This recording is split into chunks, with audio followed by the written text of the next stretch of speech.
Des créatures féroces ont infiltré le royaume, le faisant succomber au désespoir. Les humains ont lutté jusqu'à leur dernier souffle pour protéger l'endroit qu'ils appelaient leur foyer. Parmi ces esprits courageux se trouvait le protagoniste de cette histoire, Karselian Levandayan, qui a lutté contre la menace tout aussi férocement. De nombreuses années passèrent pendant lesquelles il combattit d'innombrables créatures, empilant sans relâche des cadavres avec la seule lame qu'il possédait, et pas une once de peur dans son cœur. Puis, enfin, un jour, il se battit contre le frère d'Eren, issu d'une autre mère. Ce salaud était un dur. L'affrontement fut brutal, mais il finit par vaincre ce salaud. Au lendemain lui aussi a succombé à la mort. Mais le destin en avait décidé. Alors que son esprit dérivait dans ce vide infini, il rencontra un jeune homme humain originaire d'une planète appelée la Terre. Ce jeune homme s'appelait Essio Dojon et était au bord de la mort pour une raison inconnue. Avant de mourir, il voulut adresser une simple requête à Vandayan, qui refusa immédiatement, avant même d'avoir écouté ce que ce jeune homme voulait lui dire. Après tout, mon frère voulait juste mourir en paix. Il en avait marre de toute cette merde. Il avait perdu son pays à cause des créatures. Il a perdu ses proches et est finalement mort comme un chien. Même si ce jeune homme, Essio Dojon, n'avait pas vraiment envie de vivre, il souhaitait désespérément que sa famille ait une belle existence. Eh bien, il semble que Vandayan soit enfin prêt à écouter ça. Le jeune homme rayonne comme un enfant dans un magasin de bonbons et rassemble son courage pour dire qu'il veut que sa famille vive. Et donc, notre jeune homme accepte volontiers la tâche de protéger la famille de ce jeune homme et se retrouve maintenant sur Terre, berçant le corps de ce jeune adolescent, Dojon. Notre homme a pour mission d'infiltrer le portail de Namsan, classé C pour des raisons évidentes. Seuls les champions inscrits sont autorisés à y accéder. La machine automatisée continue donc de lui crier dessus pour qu'il scanne sa carte d'identité, que notre homme n'a visiblement pas. Il se précipite à travers le bâtiment surveillé et autorisé pour entrer par le portail, déclenchant l'alarme de sécurité qui signale l'infiltration. Une fois à l'intérieur, il commence à déambuler à la recherche de créatures à écraser.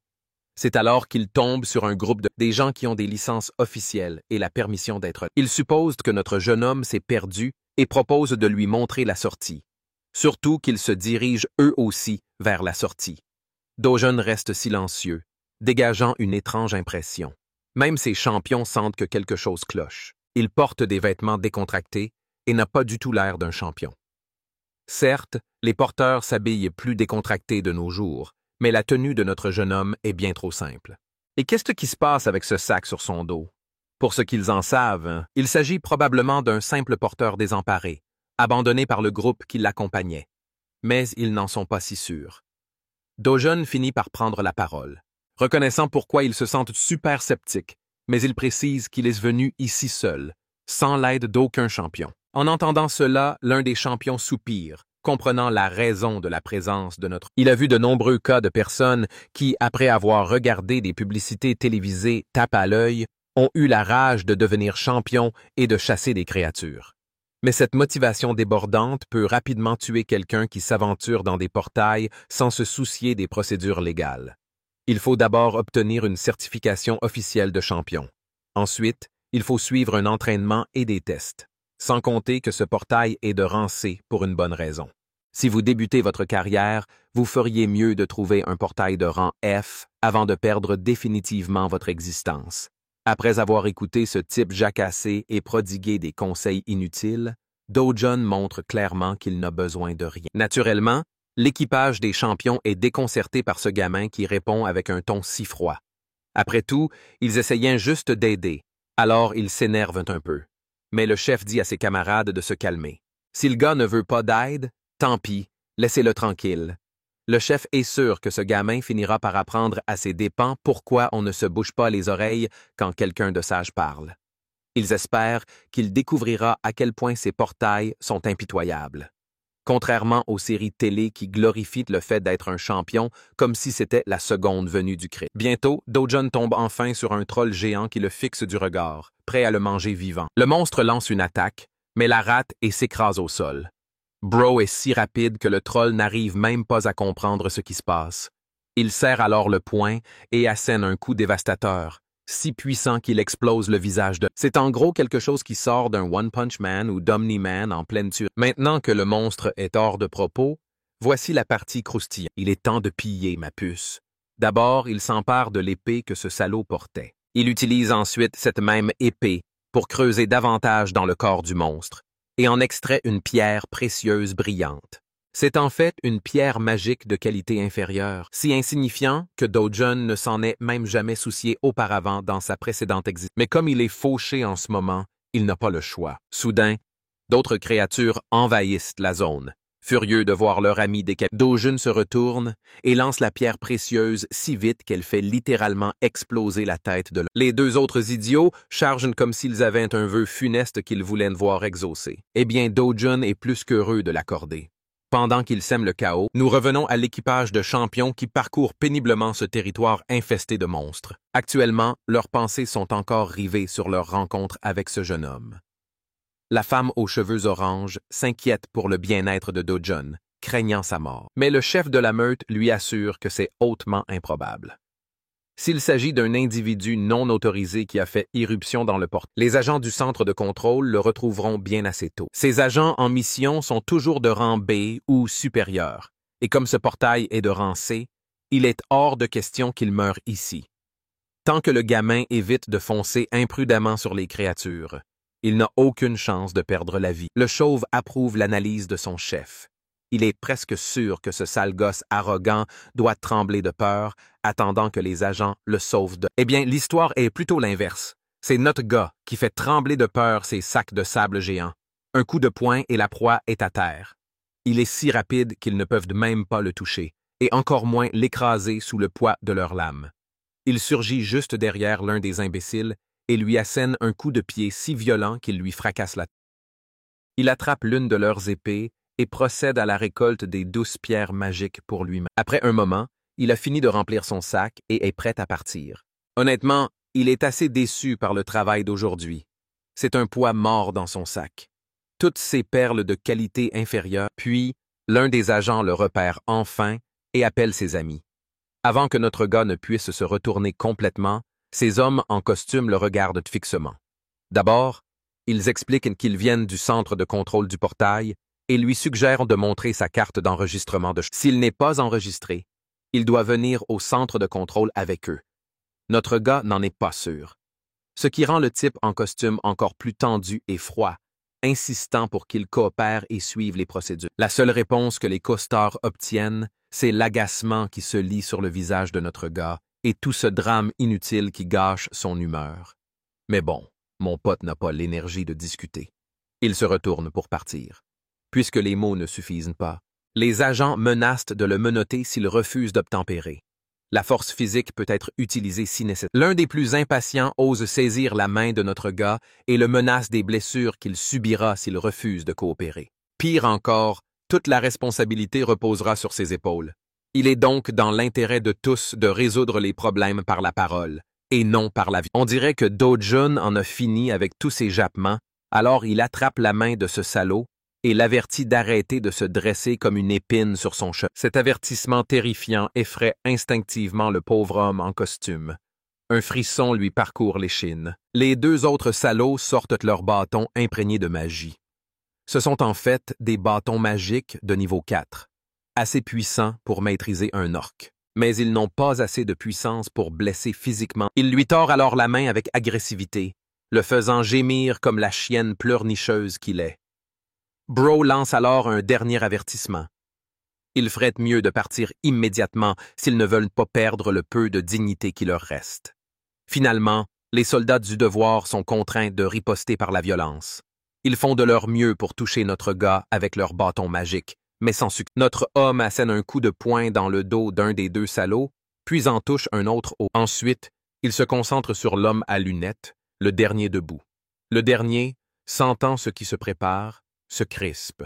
Do-jun disparaît dans les airs, provoquant la panique du salaud à la vue d'un homme. Puis, de nulle part, un coup de poing sournois arrive en plein dans le ventre, faisant tituber le salaud en arrière de douleur. On dirait que Do-jun est fatigué de toutes ces conneries et des agents qui le poursuivent.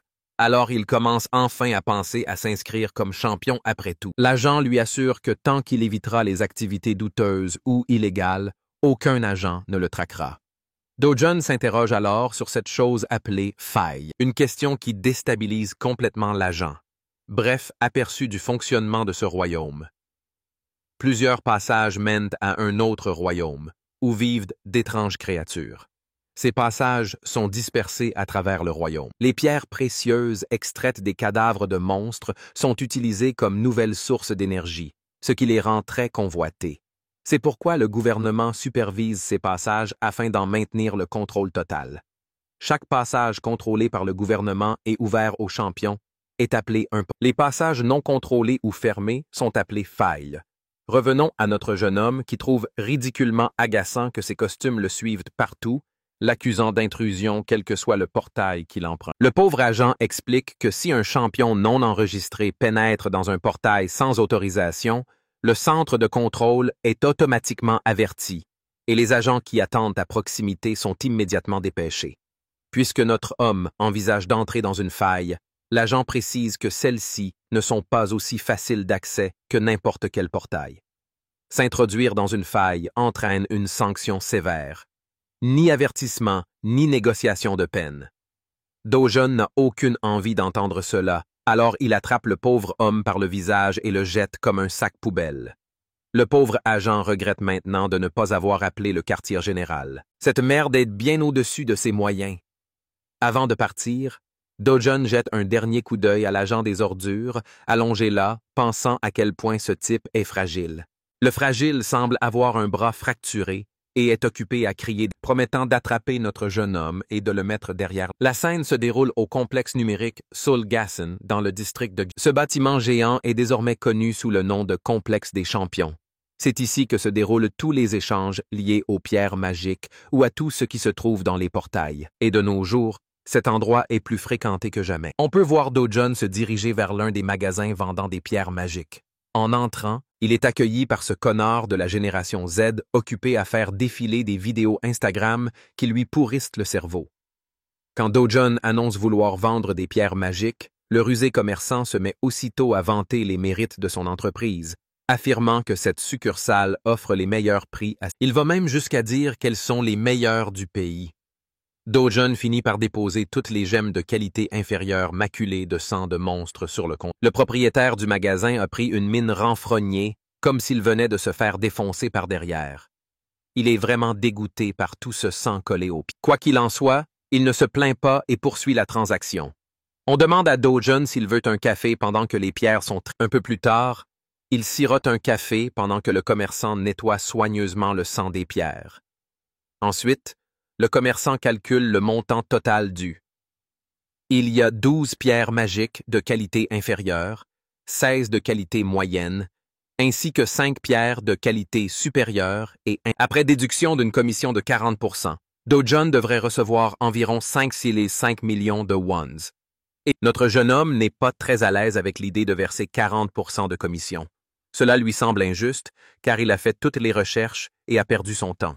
Alors comment ce salaud peut-il croire qu'il a droit à près de la moitié des fonds? Le commerçant se vante d'être généreux, ne facturant que 40%. Surtout que tous ses concurrents dans ce secteur facturent 45% ou plus.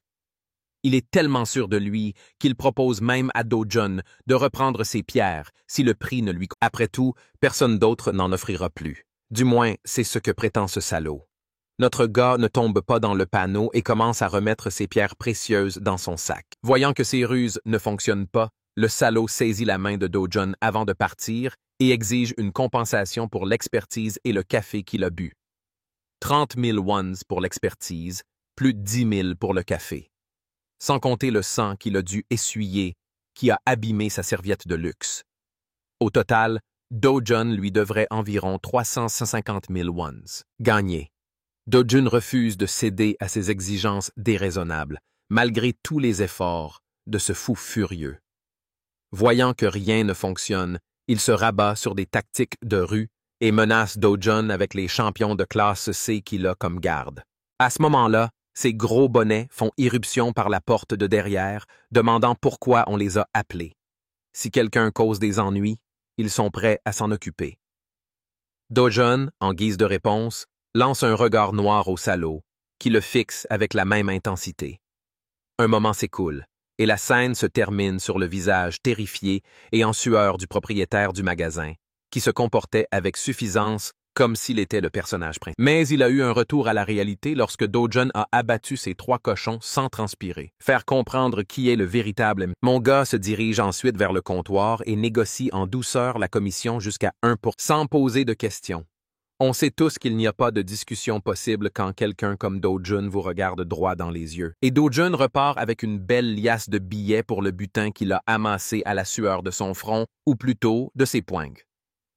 Sa grand-mère et sa sœur sont toutes deux impressionnées par l'énorme somme. Grand-mère papa soupçonne même Do-jun de jouer les malhonnêtes avec de faux billets, mais le type clarifie rapidement les choses, affirmant que les fonds provenaient d'un prêt à un ami qui avait monté une entreprise qui a finalement très bien marché.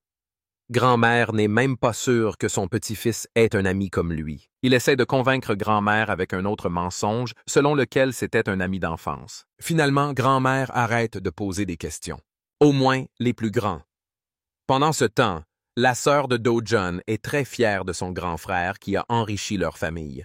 Son frère adorable la caresse et lui redonne espoir quant à la vie luxueuse qu'ils mèneront désormais.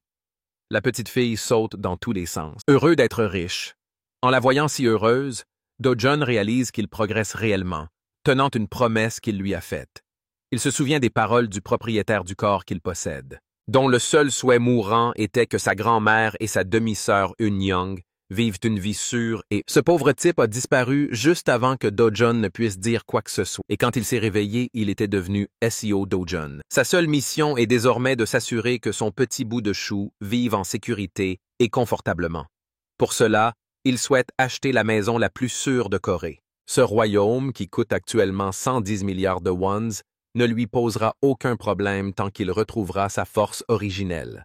Ce royaume partage de nombreuses similitudes avec celui d'où il vient, celui qui a été anéanti. La seule différence majeure réside dans les failles. Les créatures des portails sont toutes légèrement plus fragiles que le royaume qu'il a vu s'écrouler, lui qui détenait le titre de dieu de l'épée dans sa précédente existence. Cet endroit n'est rien d'autre qu'un bac à sable. Jusqu'à présent, il n'a lutté qu'au 10e de sa puissance originelle. Soudain, on frappe à la porte, et le visiteur annonce vouloir voir SEO. Bro se lève et décide de répondre.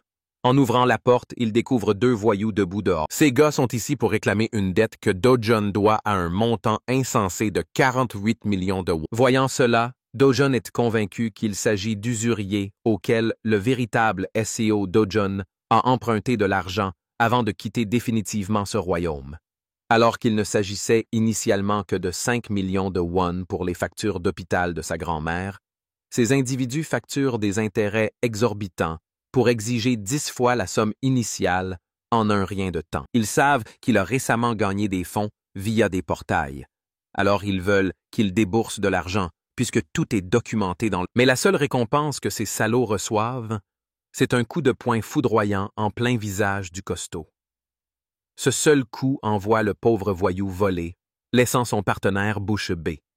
Notre homme lance alors au maigrelet un regard noir pour lui rappeler que plus de 9 millions de won ont déjà été remboursés. Donc, si vous faites le calcul, ces salauds devraient lui payer des intérêts. Avec un autre coup de poing qui fait pleurer le salaud comme une... Do-jun lui demande de prévenir son patron qu'il vient lui rendre visite.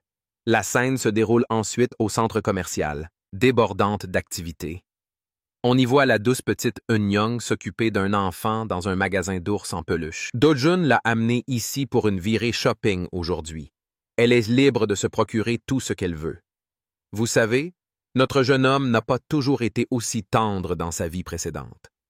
Ce sont les souvenirs du Do-jun originel qui ont ravivé ses émotions. Cela lui fait chaud au cœur de voir avec quelle gentillesse Do-jun traite, et même si elle n'est que sa demi-sœur, il veut continuer ainsi et s'assurer de donner toute l'affection possible à cette petite demoiselle. Celle-ci choisit finalement une peluche qu'elle désire vraiment. C'est un petit lapin mignon. Elle le choisit modestement, sans exagération. Mais Do-jun choisit une peluche bien plus grande. Il ne veut pas qu'elle se retienne. C'est son jour, et elle peut choisir ce que son cœur désire sans penser à 2 fois au fond. Ils se régalent tous les deux, tout en savourant leur repas. Une voix inconnue appelle le nom de notre jeune homme. C'est une femme d'âge moyen suivie d'une bande de gardes du corps.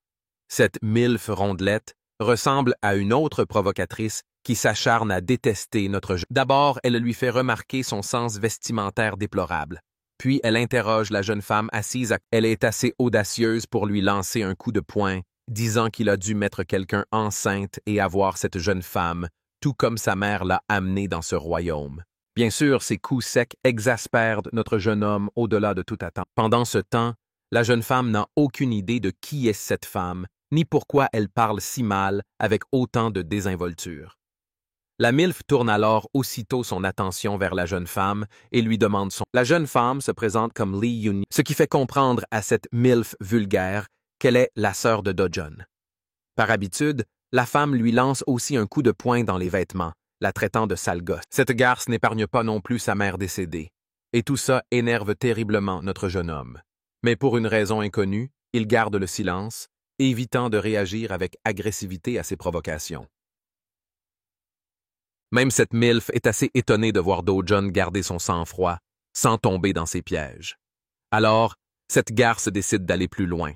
Ce gros lard a l'audace de demander à une enfant ce que signifie « katasse ». Eh bien, c'est la goutte d'eau qui fait déborder le vase. Do-jun craque et la traite de femme laide appartenant à une tribu d'orques. Bien sûr, la femme reste bouche bée après avoir été prise au dépôt. Alors que notre jeune homme réfléchit, il ressent de la pitié pour le Do-jun originel, qui a dû endurer tout cela et a quand même essayé de garder le sourire comme s'il n'avait aucune douleur dans son... Mais maintenant, il veut tout changer. On dirait que cette femme est sa demi-sœur, ce qui explique pourquoi il essayait de se retenir, mais il ne la tolère pas. Il se souvient avoir partagé un toit avec cette femme orque, et elle est toujours aussi dégoûtante. Non seulement sa personnalité est perturbée et son apparence orque la rend stupide, mais il la détruit encore plus en lançant des bombes brutales sur elle, la traitant d'épave et de complexe d'infériorité. C'est la seule raison pour laquelle elle projette ses insécurités sur les autres en les traitant de laids. C'est juste une croqueuse de diamants obsédée par les autres, et c'est la vérité que le royaume devrait connaître. Tandis qu'il continue de l'écraser sous ses coups acérés, tout le centre commercial les observe comme s'ils étaient au centre de l'attention. La dame orque est complètement agacée et sur le point de perdre la tête. Mais la belle-mère de Do-jun entre. Voyant sa mère, la dame orque s'approche comme la garce pleurnicharde qu'elle est, se plaignant de la façon dont ce gamin la fait taire. Mais cette mère est exaspérée de voir sa fille se plaindre ainsi et la fait taire avec un regard. Je ne vais pas mentir, mon frère a une sacrée belle-mère. Au début, j'ai même cru que la dame orque était sa belle-mère. La belle-mère tourne son attention vers notre jeune homme et l'accueille avec la plus grande grâce. Elle l'invite à rentrer à la maison et à passer un peu de bon temps ensemble. Mais Do-jun sait pertinemment que cette façade que lui donne sa belle-mère est fausse. Après tout, c'est elle qui a causé le plus de malheur et de troubles durant les 12 années qu'il a passées avec eux.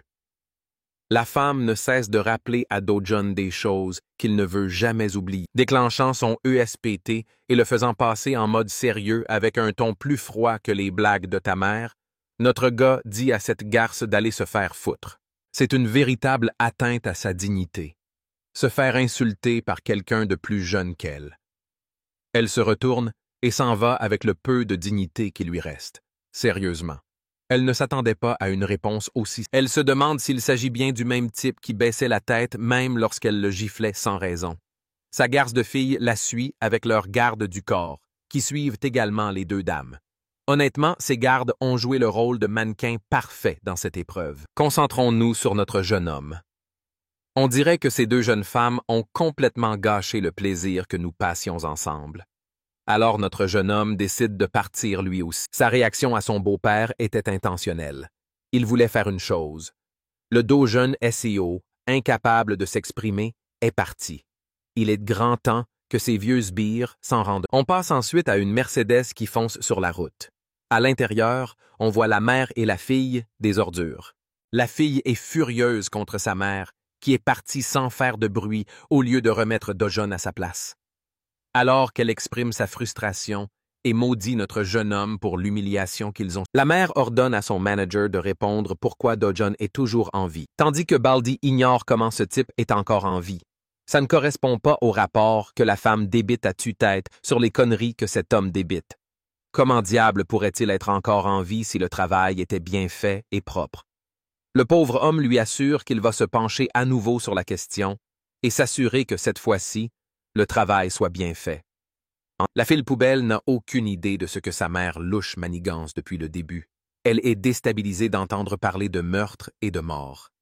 Finalement, la mère pose une question à sa fille, se demandant si elle a des sentiments pour d'autres. Cela prend le gros cochon au dépourvu, le faisant rougir et s'énerver. En fait, elle s'inquiète de la mort de Do-jun, car si grand-père ou père l'apprennent, ils auront de sérieux ennuis. La mère attrape sa fille par la bouche avec force et la force à rester loin de ses affaires. La mère est déterminée à revendiquer l'existence de Do-jun sans aucun plan pour l'épargner, surtout après la façon dont il a osé lui répondre. Se débarrasser de lui est la meilleure vengeance qu'elle puisse imaginer. Il y a 10 ans, le royaume a sombré dans le chaos avec l'apparition de la faille. Cette dimension terrifiante a donné naissance à des créatures issues du portail, armées pour massacrer les humains à leur vue. Leur terreur ne s'est jamais arrêtée. Elle a été incessante et a fini par détruire le royaume, le dévastant de villes anéanties et englouties par les flammes. Cependant, tout comme l'apparition des forces obscures, la radiance apparut, sous la forme de vaillants guerriers appelés les championnes. Avec leur apparition, les premières pierres de mana furent découvertes dans les corps des créatures vaincues. Retour au présent. Do-jin va quelque part. Reflétant la rapidité avec laquelle les pierres de mana ont libéré le royaume de sa dépendance aux sources d'énergie traditionnelles. En raison de leur rôle clé, les pays ont décidé de concentrer leur attention sur les rifts émergents. Ils revendiquent essentiellement la priorité sur eux afin de pouvoir extraire des ressources. Dans l'état actuel du royaume, toute son industrialisation repose entièrement sur le concept de portail et la dépendance aux champions. De ce fait, la profession de champion est très rémunératrice. Un salaire élevé et stable ne peut être obtenu qu'en devenant un véritable champion. Do-jun est arrivé à destination, et il s'agit en fait de l'établissement Yongdaeongpo HCS Cap. Je sais que c'est un peu long, mais vous comprendrez bientôt pourquoi il est venu. Il entre dans le bâtiment et, au premier coup d'œil, le patron et ses clowns ressemblent à des voyous ordinaires qui cherchent à effrayer les gens avec leurs grimaces hideuses. Mais Do-jun est plutôt calme face à la situation. Le patron éteint sa cigarette et souligne l'audace de notre jeune homme, qui non seulement a tabassé ses sbires, mais s'est aussi montré à la porte. Cela montre bien que Do-jun se fiche éperdument de tout. Il explique astucieusement au propriétaire de l'organisation qu'en réalité, c'est Do-jun lui-même qui s'est retrouvé dans une situation désespérée. Cette affirmation est ridicule du point de vue du patron, qui cherche donc à clarifier ce que notre homme veut dire. Do-jun précise qu'il est venu ici pour recevoir une compensation bien méritée.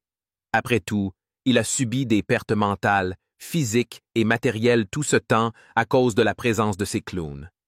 Avec ses paroles fortes et sérieuses, le patron a remarqué un changement significatif dans la personnalité du jeune homme. Quelque chose a changé chez le gamin. Il n'est plus l'homme doux et discret qu'il était. De plus, il y a des preuves supplémentaires que ce même gamin a anéanti les laquais qu'il envoyait à sa porte.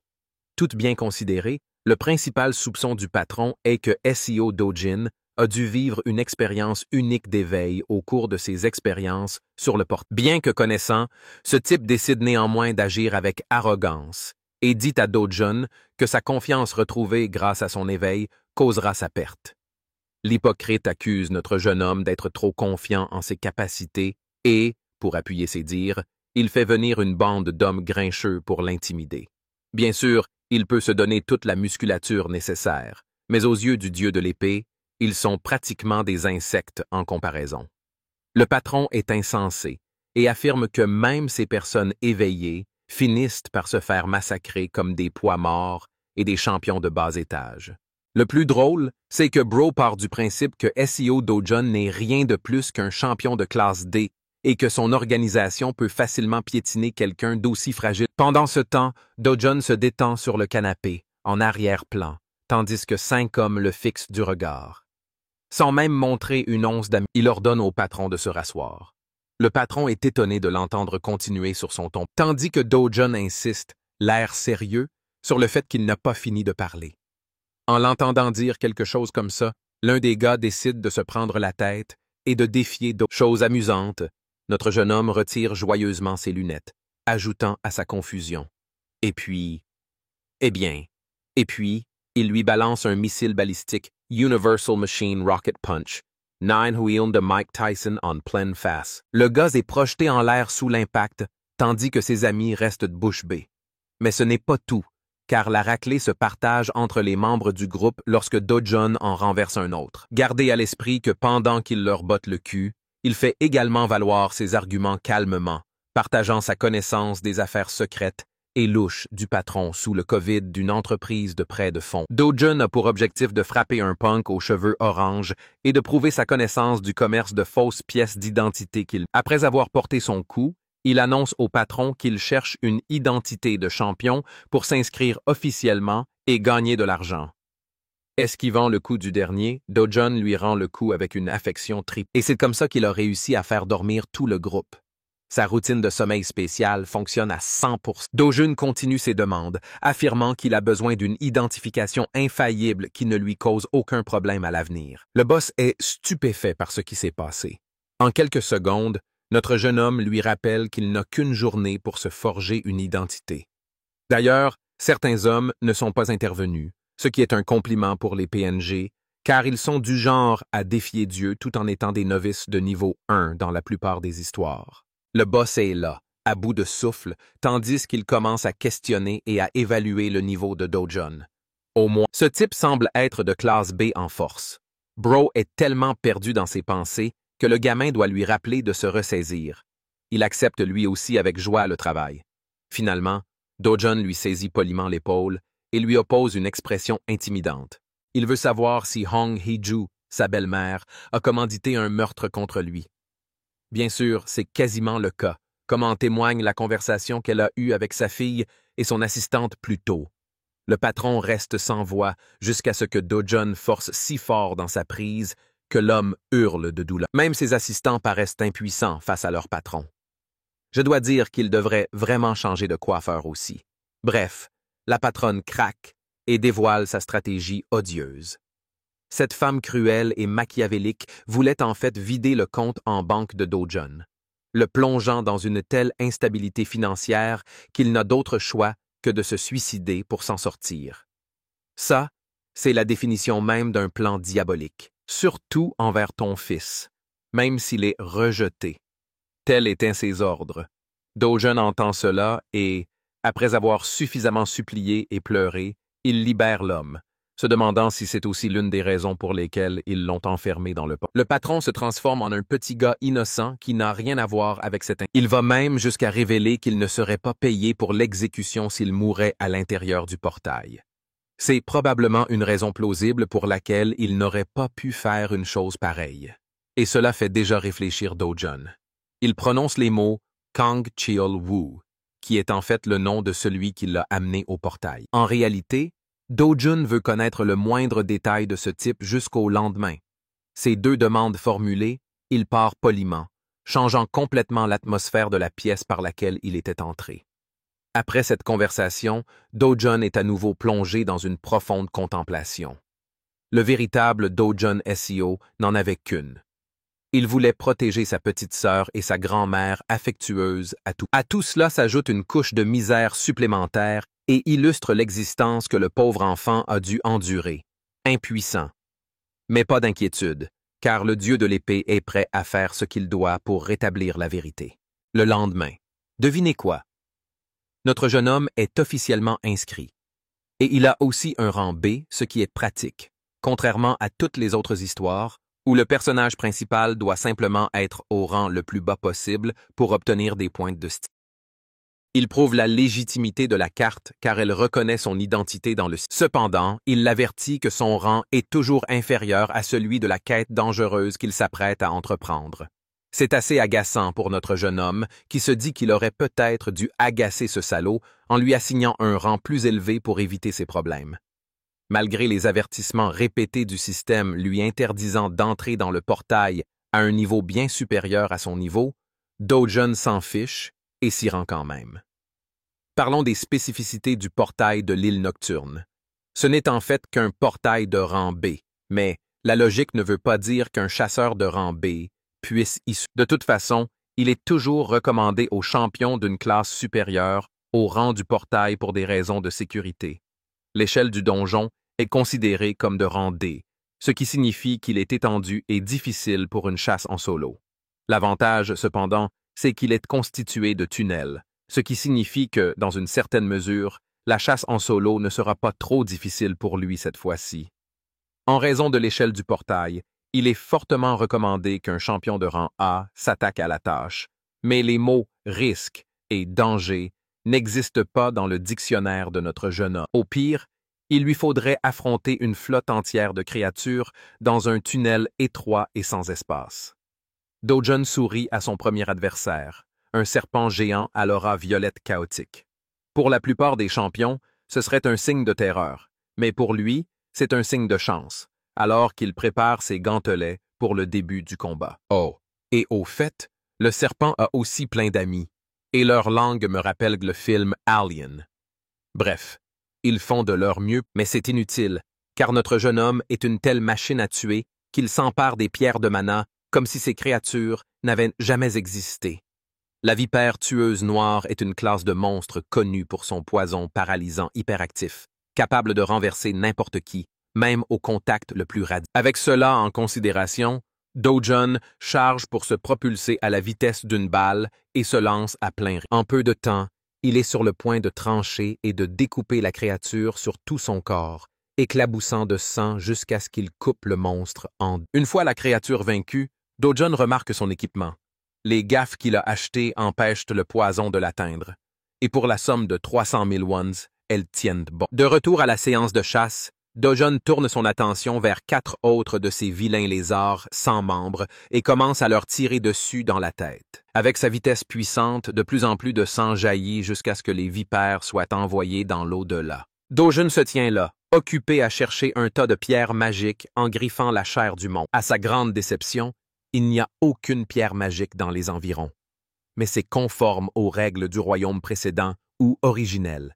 Et comme ces créatures n'ont qu'un taux de drop de 3% pour les pierres de mana, il lui faudra en chasser au moins des centaines pour obtenir un tête d'os. Tu penses peut-être que c'est le patron, mais Do-Jun a un avis. Et alors qu'il demande au serpent surdimensionné s'il est le monstre chef, parce que le serpent répondra certainement comme un bon ami de toute façon, Do-Jun pense que c'est une bonne chose que ce grand gars soit apparu, car il n'aura plus à s'inquiéter de ce père. S'engageant dans une grève immédiate, il prévoit de mettre fin rapidement à l'affrontement pour rentrer chez lui. Mais un événement inattendu se produit. Malgré une frappe brutale réussie, son coup de poing n'a aucun effet sur la créature. Bro lui a juste fait un tatouage sur la tête à la place. Alors qu'il est dans les airs et incapable d'esquiver, la créature le projette contre le mur avec sa queue. Do-Jun est assis là, après un atterrissage. Cela lui a probablement permis de prendre conscience de la force du monstre boss. Je pense. La créature sort ses crocs venimeux et siffle comme une jeune femme affamée. Elle tente de le mordre, mais heureusement, il échappe à sa tentative. Profitant de l'élan de sa manœuvre d'évitement, il se remet aussitôt en mouvement avec un coup de poing puissant qui touche le corps de la créature et laisse plus de fissures contre sa coquille dure. Dès cette seconde attaque, une chose lui est apparue clairement. Le boss possède une carapace inhabituellement résistante, ce qui le rend plus redoutable que les autres vipères qu'il a éliminées. La carapace est si puissante à son niveau actuel qu'il ne peut la pénétrer d'un seul coup.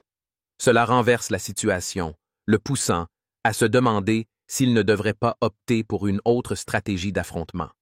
À sa force initiale, le dieu de l'épée aurait balayé le sol avec cette... Mais soudain, il remarque quelque chose. C'est l'épée du guerrier qui a perdu son existence en luttant contre le... Et maintenant, vous allez savoir pourquoi on l'appelle le dieu de l'épée et non le dieu. Même si l'arme est extrêmement usée après l'effort, il s'en empare, croyant qu'une épée n'est efficace que si son porteur l'est. Avec cette connaissance en tête et la lame armée dans sa main, il marche vers le serpent monstrueux. La créature se propulse pour l'abattre à nouveau, propulsé à une vitesse incroyable.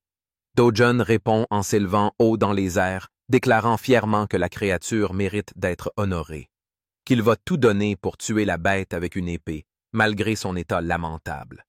Ce type déchaîne tellement de coups fulgurants en quelques coups que le corps du serpent est éventré. Cet effort sérieux se termine par une conclusion amusante. Le serpent meurt en arrière-plan, tandis que l'épée de notre jeune homme est réduite en... Heureusement qu'il a éliminé la créature alors qu'elle tenait encore.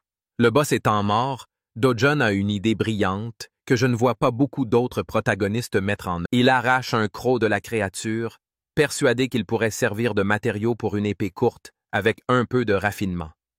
Considérant cela comme une récompense pour son voyage, il sort du portail. À ce moment-là, la nuit est déjà étoilée.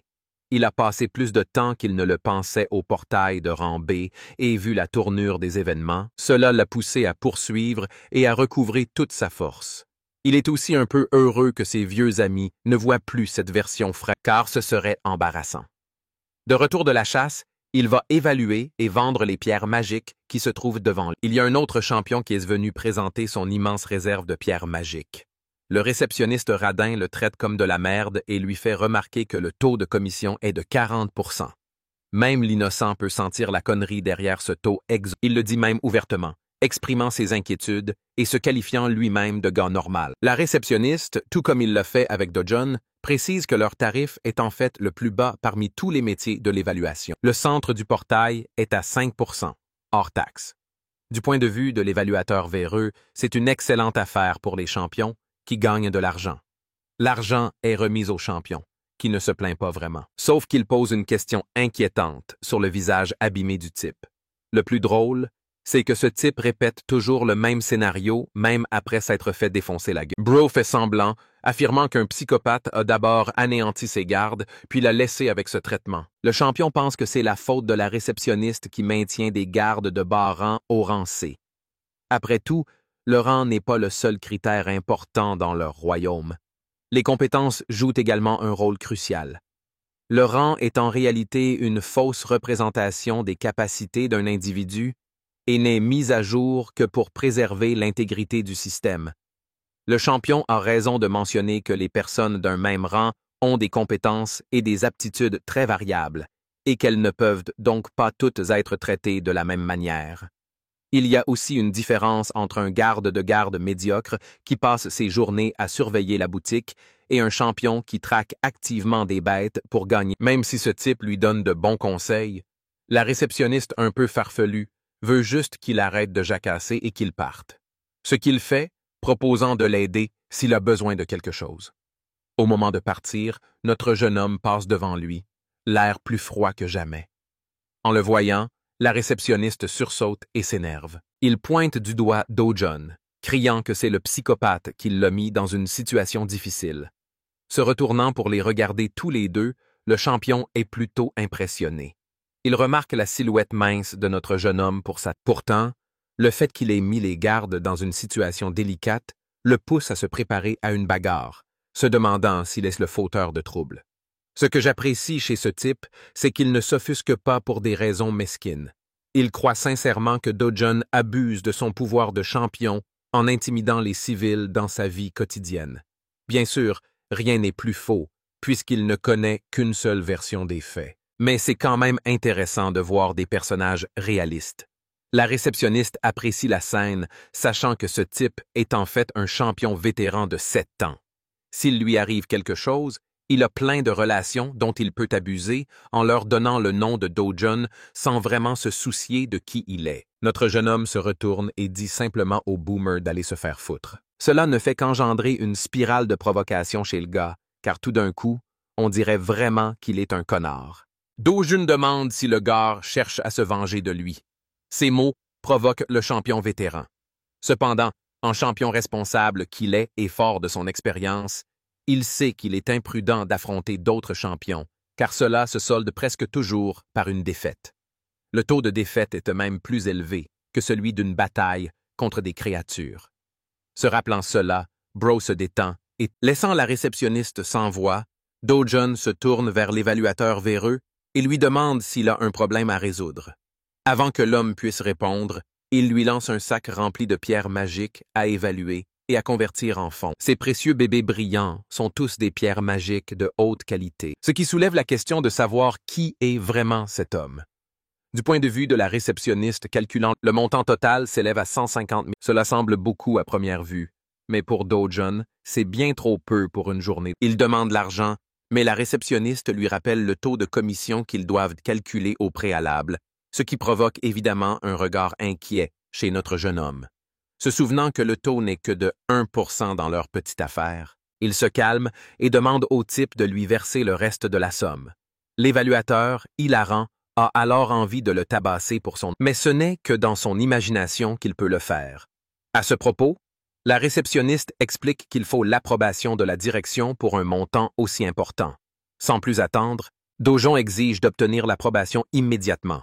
Il appelle donc rapidement son patron et lui murmure les détails de la situation. Mais avant de pouvoir conclure un accord en douceur, Do-jun prend le téléphone et dit directement au patron de se dépêcher de payer. Le patron est d'accord, mais il veut simplement que le téléphone soit rendu à l'employé. Il le lui rend avec plaisir. Do-jun accidentellement, ou devrais-je dire intentionnellement, écrase le téléphone contre l'employé frissonne à la vue de son appareil brisé. Do-jun lui ordonne de préparer rapidement les fonds maintenant que la situation est réglée. C'est ainsi que la réceptionniste prépare de nombreux sacs remplis d'argent liquide pour la transaction. À la fin, l'employé est dévasté d'avoir été ainsi con. Vous avez peut-être pitié de lui, mais n'oubliez pas qu'il continue d'escroquer près de la moitié des sommes gagnées par les champions ordinaires, au péril de leur vie.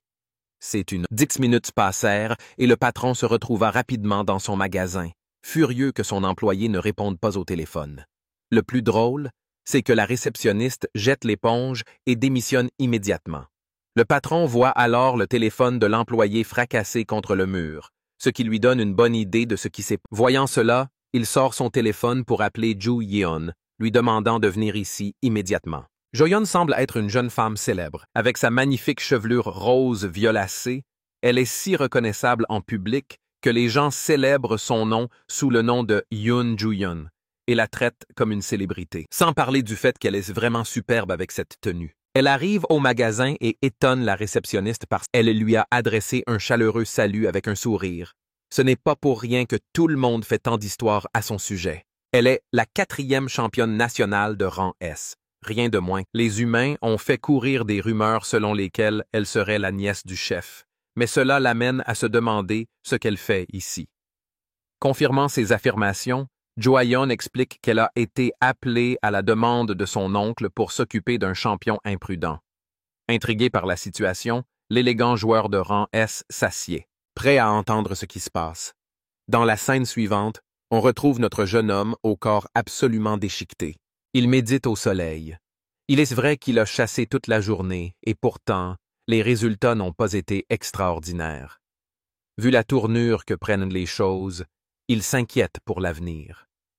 Avant tout, il doit atteindre un niveau lui permettant de franchir seul les portails de rang S. Cela signifie qu'il doit s'entraîner pour retrouver sa force originelle. Vous avez bien entendu, jeunes gens, c'est l'heure de l'arc d'en... Le plus grand défi de Do-jun dans cette existence actuelle est que, contrairement au royaume, la densité de mana de ce personnage est faible. Cela signifie que même s'il fait de son mieux pour en accumuler, à son rythme actuel, il lui faudra au moins 3 ans pour se rapprocher de sa force initiale, et même plus si les choses se corsent. Heureusement, il pourrait envisager un meilleur équipement pour Clash, mais le problème, c'est que même le pire équipement coûte facilement des centaines de millions. Ce serait donc gaspiller de l'argent. Soudain, un frisson le parcourt en sentant la présence d'une personne dangereuse.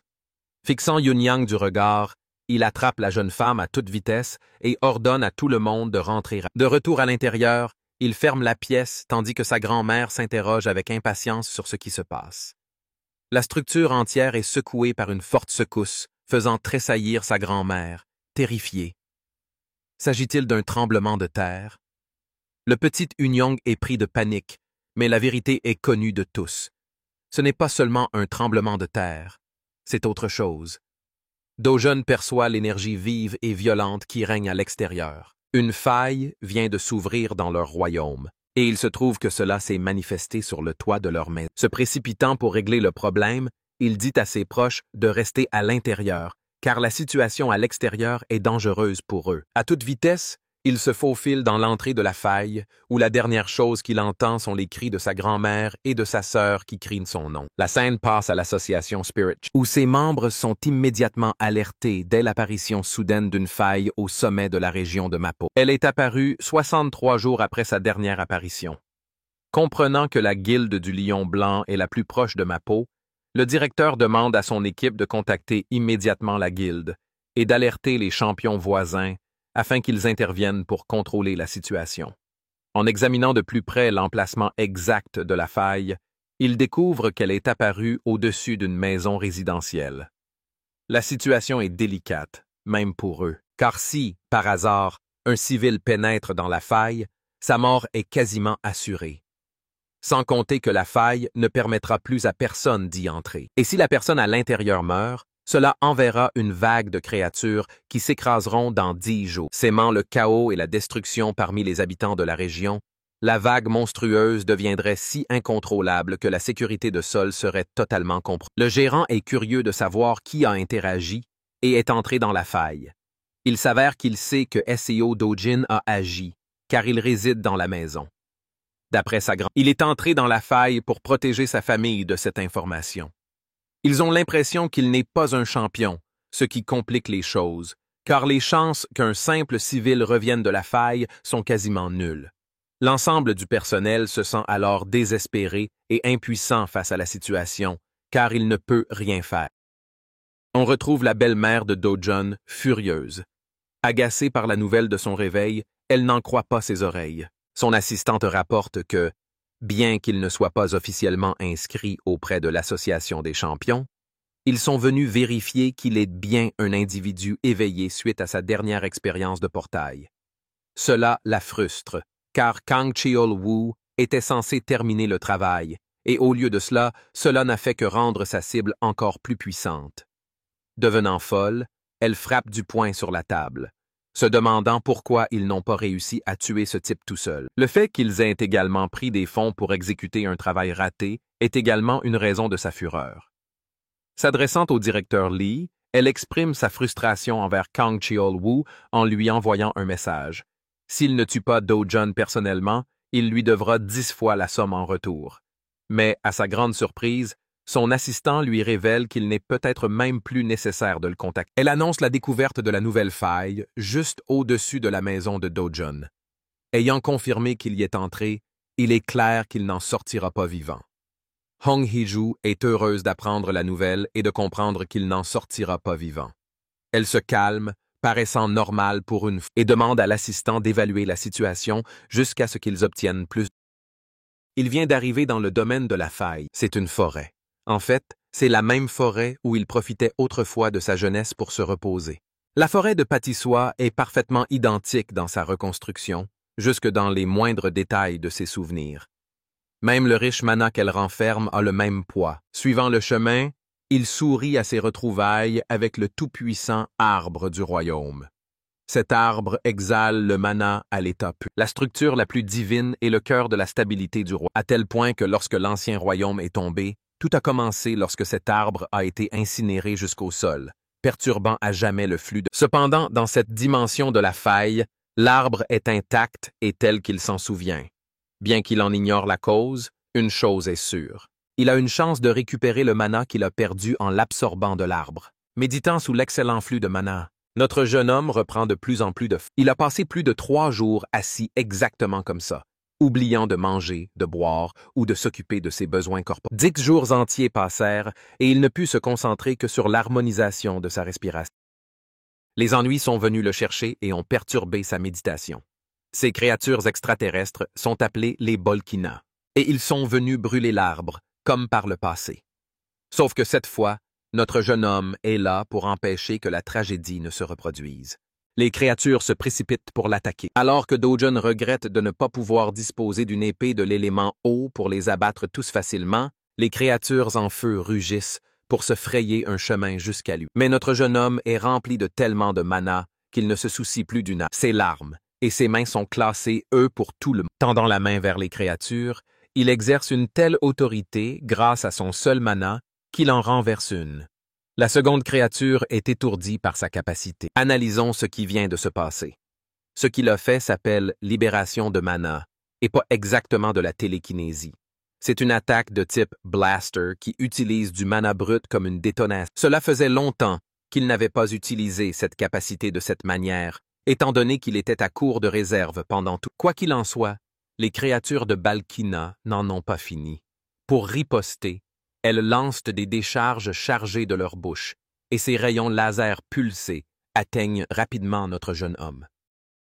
Son mana à lui seul suffit à le protéger de tout dommage. S'avançant vers les créatures alors qu'il est enflammé par une explosion de mana, il remarque qu'il a finalement protégé l'arbre du royaume, et maintenant il est prêt à jouer un peu et à profiter des fruits de son entraînement. Ces vilains salauds tentent une autre attaque d'explosion, mais notre jeune homme en attrape rapidement deux et les force à fermer la bouche. De cette façon, leur propre capacité se charge et explose, laissant derrière eux un corps de flamme sans tête. Les cadavres des créatures lui laissant tomber deux précieuses pierres magiques à utiliser. Mais ce n'est là que quelques exemples. Do-Jun profite de son existence, ravi d'avoir débloqué ce qu'on appelle la braise éternelle. Après avoir vaincu ces créatures, s'être frayé un chemin avec joie et les avoir toutes anéanties avec un sourire, il est enfin heureux de leur voler une bonne quantité de pierres de mana. Le massacre à sens unique continue jusqu'à ce qu'ils les anéantissent. Do-Jun a gagné au billet de loterie grâce au nombre de pierres qu'ils ont laissé tomber. Parmi eux, il découvre également une petite pièce ou une graine brillante en... C'est ce qu'on appelle la braise éternelle, car il la ramasse dans sa main. Avec cela, il a repris le contrôle de sa puissance alors qu'il écrase la puce et libère ses flammes. La façon dont il joue nonchalamment avec la braise me rappelle Sukuna de Jujutsu. Maintenant, dans tous les cas normaux, la stratégie idéale ici serait de continuer à collecter du mana dans l'arbre du royaume. Cependant, son corps a atteint sa limite physique pour l'absorption d'Amna. La deuxième façon d'y parvenir est d'absorber la braise, modifiant complètement l'état de son mana et le transformant en mana. Et c'est exactement ce qu'il fait lorsque son corps produit une vague d'énergie de flamme. Maintenant, malheureusement, dans son existence antérieure, il ne ressentait aucun besoin de faire cela et ne se souciait pas du tout de la braise éternelle. Mais maintenant, il doit absorber entièrement les braises, et il lui faut environ 10 minutes pour en finir une seule. Heureusement, il en a tout un tas.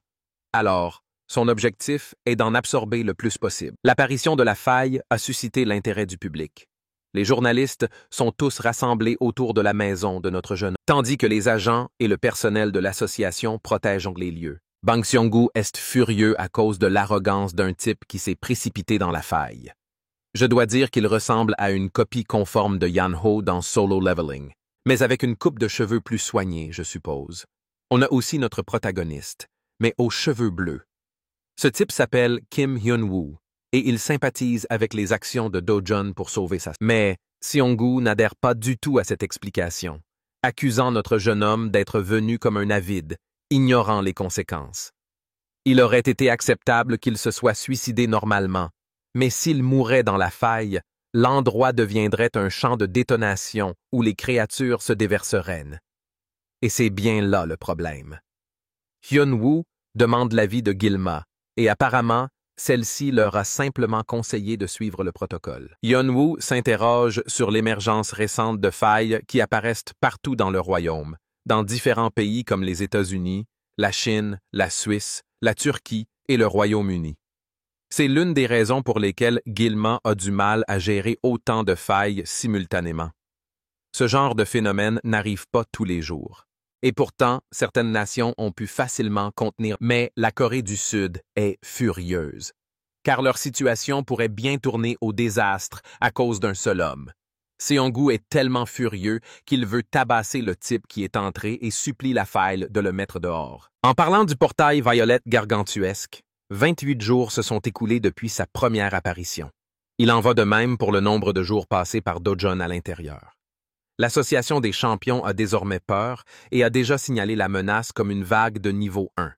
L'identité de Do-Jun n'a pas encore été révélée au royaume pour des raisons de confidentialité, mais il est pour l'instant appelé personne S ordinaire. Alors que le reste du royaume n'a aucune idée de l'identité de Do-Jun, le patron de l'organisme de prêt de fonds le comprend rapidement et relie. Même son assistant confirme le rapport pour vérifier l'information sur son implication. Kim Myung-gu joue le rôle du bras droit du président, Hwang Chang-seob. Changzob est curieux et veut connaître les chances de survie de Do-jun pour s'en sortir en un seul morceau. Oui, j'ai dit ça comme un rituel de cette chaîne. Le seul morceau est réel. Passons à autre chose. L'assistant est persuadé qu'une personne ordinaire a environ moins de 1% de chances de survie. Mais la simple mention du fait que Do-jun soit traité comme une personne ordinaire fait apparaître un sourire amusant sur le visage de Chang. Ce même soi-disant individu a envoyé ses hommes à l'hôpital et leur a donné des bandages pendant des semaines. Du point de vue du royaume, il sous-estime largement les capacités du seul civil entré dans la... Désormais, Chang Seob souhaite également connaître les chances de survie d'une personne en tant qu'individu. Pour cela, son assistant estime que cela dépendrait finalement du niveau du champ. Et il est difficile de porter un jugement sans information précise. Même Chang Seob admet que la capacité à lutter est différente de la simple capacité à survivre. Et puis, ça introduit un tout autre niveau de complication quand on se retrouve dans une faille, par-dessus tout. Quoi qu'il en soit, une chose est sûre, ce salaud n'a pas changé. Changzob veut protéger la famille de Do-jun, mais pas pour de nobles raisons. Non, ce salaud a l'intention de vendre les organes de ses proches au cas où il ne reviendrait pas. Et même s'il y parvenait, il lui imputerait la responsabilité de ses dettes pour s'en être occupé. Ce type est l'incarnation même de la Sang-Su. La scène se déroule dans l'envoûtant arbre des royaumes. Ici, notre jeune homme se lance à fond dans son arc d'entraînement, son corps étant désormais gorgé de mana de flamme. Il ne sait même pas combien de temps c'est, mais il a travaillé dur en absorbant des centaines de pierres de feu. Grâce à cela, il a acquis tellement de mana de feu qu'il peut l'utiliser et le manipuler à sa guise. Sans compter que sa résistance aux flammes a augmenté. En comparant son passé avec son présent sur la seule base de l'attribut feu, il pense qu'il a surpassé son passé dans une petite capacité en maîtrisant cette capacité. Embrassant l'arbre du royaume, il partage un moment de tendresse avec lui. Il l'a toujours servi dans les moments difficiles, même par le passé, et même aujourd'hui. C'est pourquoi Do-jun est reconnaissant pour tout ce que cela lui a apporté. Quant à ses pierres de mana, il a constitué un petit sac. Il utilise des vignes pour les stocker. Une fois les pierres récupérées et stockées, Do-jun comprend qu'il ne reverra probablement jamais l'arbre angélique. Mais malgré tout, il espère que leurs chemins se croiseront si jamais l'arbre divin se retrouve en danger, car alors, il sera prêt à le protéger de son existence. Bon, je ne sais pas pour vous, mais moi, vraiment, et j'ai vraiment apprécié cette douce scène. Cette nuit-là, Do-jun sort enfin dans le royaume extérieur, émergeant de la faille dans son ensemble. Heureusement, il ne sent personne à proximité. Il soupçonnait que la plupart des gens le croyaient déjà mort intérieurement et qu'une vague monstrueuse allait surgir à tout moment. Cependant, il détecte la présence d'un être puissant à proximité. Décidé à les traquer, il se précipite pour trouver la source. Peu après, il tombe sur les deux agents, l'un furieux, l'autre détendu. Hyun-woo et Seong-gu, tous deux de la dernière fois.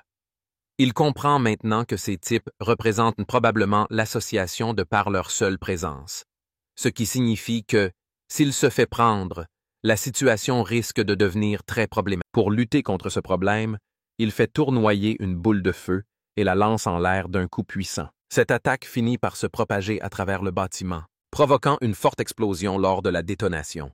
Hyun-woo et Seong-gu étaient tous deux en état d'alerte dès qu'ils ont entendu le bruit du crash. Réalisant qu'il s'agit en fait d'un feu, ils décident de le poursuivre. Là, ils découvrent un groupe de personnes horrifiées. Seong-gu se demande ce qui se passe dans ce chaos. Pendant ce temps, notre jeune homme est impressionné par la puissance de ces flammes. Jusqu'ici, sa précision est bonne, elle lui fera donc des merveilles. Se souvenant de son vieil ami Tusk, il se demande si le mage serait impressionné par son niveau actuel de flamme. Après tout, Tusk était connu pour être le mage de feu le plus puissant du continent, et ils partageaient une forte complicité. Soudain, les sens aiguisés de Hyun-woo l'alertent pour qu'il recherche la femme. Il semble que cela se passe mal, et juste sous leurs yeux. Les deux agents se précipitent sur les lieux pour voir ce qui se passe. Ils ne peuvent pas croire que la connexion de la faille avec leur royaume n'existe pas. Quant à notre jeune homme, il se dirige sans problème vers sa prochaine destination. La nouvelle éclate le lendemain matin. Concernant l'état de la faille qui a duré 1 mois, il est annoncé que la faille a disparu 29 jours après l'entrée de SEO Do-Jun dans la zone, ce qui prouve que les inquiétudes de l'Association des champions concernant la vague monstrueuse étaient infondées. Ils ignorent totalement la disparition inattendue de la faille. Ils enquêtent actuellement sur ce qui s'est passé. Ils peinent également à déterminer la cause de l'incendie qui s'est déclaré au moment de la disparition de la faille dans une casse. Maintenant, cela conduit la plupart des gens à croire que SEO Do-Jun est mort et que c'est simplement la conséquence de ses propres actions. À leur insu, notre jeune homme se cache à la vue de tous, observant les opinions contradictoires de la population, tandis que certains sympathisent avec lui. Malheureusement, la disparition de la faille est une nouvelle déchirante pour notre champion. Il est dévasté de ne plus pouvoir interagir avec l'arbre des royaumes. Même s'il ne peut pas protéger l'arbre des royaumes, il existe encore une chose qu'il pourrait protéger. Ce qui nous ramène directement à la capitale du H. À l'intérieur, les idiots sont occupés à célébrer la disparition de Do-Jun, croyant pouvoir facilement se débarrasser de la vieille grand-mère et de sa sœur par la suite. Changzub est le genre d'homme à tuer les gens, après tout. Un salaud parle de la façon dont il devrait laisser la petite sœur grandir pour pouvoir l'utiliser d'une autre manière. Pendant qu'ils discutent sans contrôler leurs propres mots, une voix familière les accueille et réclame leur patron. La scène s'interrompt aussitôt et on découvre Chang Seob fredonner et vaquer à ses occupations. Satisfait que Do-Jun soit enfin hors de danger et mort pour son assistant passe en revue leur rendez-vous du jour. Apparemment, il est libre la plupart du temps, à l'exception d'un déjeuner avec un autre PDG. Il apprend qu'il est content car ce soir, il pourra faire la fête, à sa grande joie, dans un club sous la direction de Madame Kang. C'est essentiellement un bavardage insensé jusqu'à ce qu'il entre dans le bâtiment. Et alors qu'il monte les escaliers, il trouve que ces hommes sont ballottés comme leur sang est éclaboussé tout autour et la cause de tout cela est quelqu'un qu'il présumait mort. Notre jeune homme le jette au sol et dit au sale Chang Seob de ramper vers lui comme un chien. Cet ordre terrifiant de sa part fait frémir le président de l'entreprise. Notre jeune homme agit comme le véritable leader du groupe et prend sa place sur sa... Il répète ensuite son ordre à l'ignorant Chang Seob, qui peine encore à assimiler le poids de cet ordre éhonté. Sans perdre de temps, il rampe comme impitoyable comme toujours. Do-Jun lui ordonne alors d'aboyer, car il mérite d'être traité comme un animal. Son ordre clair et net provoque un gémissement d'humiliation chez Chang Seob. Il lui faut une seconde pour aboyer avec... Mais notre jeune homme n'est pas du tout satisfait. Notre jeune homme s'assure personnellement de faire de lui un animal en le forçant à aboyer à plusieurs reprises pour que tout le monde l'entende. Le président est réduit à être moins qu'humain, tout comme les gens qu'il traite. Do-Jun souligne que les salauds comme lui n'agissent de manière obéissante qu'en surface, mais finissent par vous poignarder dans le dos dès qu'ils trouvent une opportunité. Il lui confie avec effroi que son existence est riche en expérience avec des êtres humains de second ordre comme lui. Suppliant et implorant sa clémence, Chang Seob est prêt à servir comme un chien loyal si nécessaire. Mais Do-Jun en a assez entendu et lui assène une lourde gifle. Cette force suffit à lui couper le souffle et à le faire jaillir du sang. Son assistant observe la scène jusqu'à ce que son nom. Do-Jun s'adresse à lui comme au nouveau patron de l'entreprise et lui recommande d'arrêter de travailler sous les ordres d'un salaud comme lui. Sachant que ces gars sont prêts à poignarder les gens dans le dos, il ordonne à l'assistant de tuer Chang Seob avec sa pleine permission. Bien sûr, c'est une tâche trop lourde pour un serviteur compétent comme lui. Il s'excuse et objecte en déclarant que leur chef a beaucoup de relations. Donc, les choses vont vraiment mal tourner s'il est celui qui est nommé patron à la place de Chang Seob en son nom. L'assistante supplie Do-Jun d'épargner le gars une fois de plus. Cependant, Do-Jun refuse de jouer avec des mots simples devant eux. Il suggère d'envelopper le corps de Chang Seob dans un tonneau et de faire disparaître toute preuve en le jetant dans l'océan infini. Après tout, c'est une des choses que ces types excellents à faire. Voyant que les serviteurs du patron refusent de s'exécuter, notre jeune homme adopte une approche différente. Do-Jun menace tout le groupe de jeter tous les passagers du portail comme nourriture pour monstres s'ils n'exécutent pas cet ordre. La simple évocation de ce fait réduit Chang Seob à l'état de pitoyable. Il n'en peut plus et continue de supplier pour sa survie, promettant de ne jamais trahir et de toujours servir Do-Jun. Cela laisse le champion dans une certaine incertitude. Il pourrait toutefois éliminer Chang Seob sur le champ et régler tous ses problèmes. Quelque chose en lui a changé au cours de cette existence. De l'admettre lui-même, Do-jun s'est adouci par rapport à son impitoyable passé. Alors, cette fois, il accepte et offre un coup de main. Je sais juste que Cheng Seob est sur le point de devenir religieux. Priant Dieu de ne plus énerver Do-jun, il serre la main du champion, lui promettant de le servir sans condition désormais. Mais quelque chose cloche. Pourquoi sa main est-elle enveloppée de flammes brûlantes? Oui, bien que Do-jun se soit adouci, il reste impitoyable. En regardant l'homme droit dans les yeux, il rappelle au salaud que c'est sa dernière. En effet, Do-jun procède alors à l'arrachage de sa main, la réduisant en une pâte carbonisée. À la fin de la réunion, il s'éloigne, ignorant les cris d'agonie du président. Il leur laisse un dernier avertissement. Si ne serait-ce qu'un seul d'entre eux tente à nouveau de s'opposer aux siens, Do-jun veillera personnellement à leur disparition. Quant à leur nouvelle mission, ils sont tenus pour responsables à jamais de protéger les siens jusqu'à la fin de leur jour. Voilà comment on traite les traîtres. Officiellement, l'homme connu sous le nom de SEO Do-jun n'était qu'un point d'inconnu qui a disparu avec la faille. En réalité, il dîne au McDonald's du coin. L'association des champions du gouvernement et tous les médias l'ont rapidement ignoré. Comme hier, ils ont tous traité le civil entré dans la faille comme un homme mort. Même s'il sortait et disait au royaume qu'il était vivant, personne ne le croirait. De plus, refaire surface après une mission en solo dans une faille ne lui apporterait que maux de tête et ennui. Hwang Chang-sub, ce chien réservé, l'aide actuellement à trouver une nouvelle maison convenable afin qu'il puisse se permettre de déménager tranquillement pour le... Do-jun eut enfin l'occasion de donner à sa sœur un délicieux repas rapide. Il l'informa également de leur projet de déménager dans un meilleur quartier. Et elle ne pourrait pas être plus heureuse. Elle peut désormais aller à la maternelle comme les enfants de son âge et entrer à l'école primaire. L'année suivante, quand le sujet de l'école fut abordé, l'humeur de la petite Eun-young se dégrada. Do-jun s'en inquiéta. Il a l'habitude de massacrer des bêtes abominables, mais dorloter un enfant ne fait pas partie de ses habitudes. Il fut surpris lorsque sa sœur lui avoua que les autres enfants la taquinaient parce qu'elle était orpheline. Entendre les compliments de son adorable sœur brisa le cœur de grand frère. Si elle ne veut pas fréquenter les enfants méchants, elle n'a pas à le faire. Ces petits salauds auront ce qu'ils méritent. Finalement, elle découvrira qu'elle n'aura plus besoin d'aller à la maternelle pour être harcelée. Eun-young était intérieurement enthousiaste.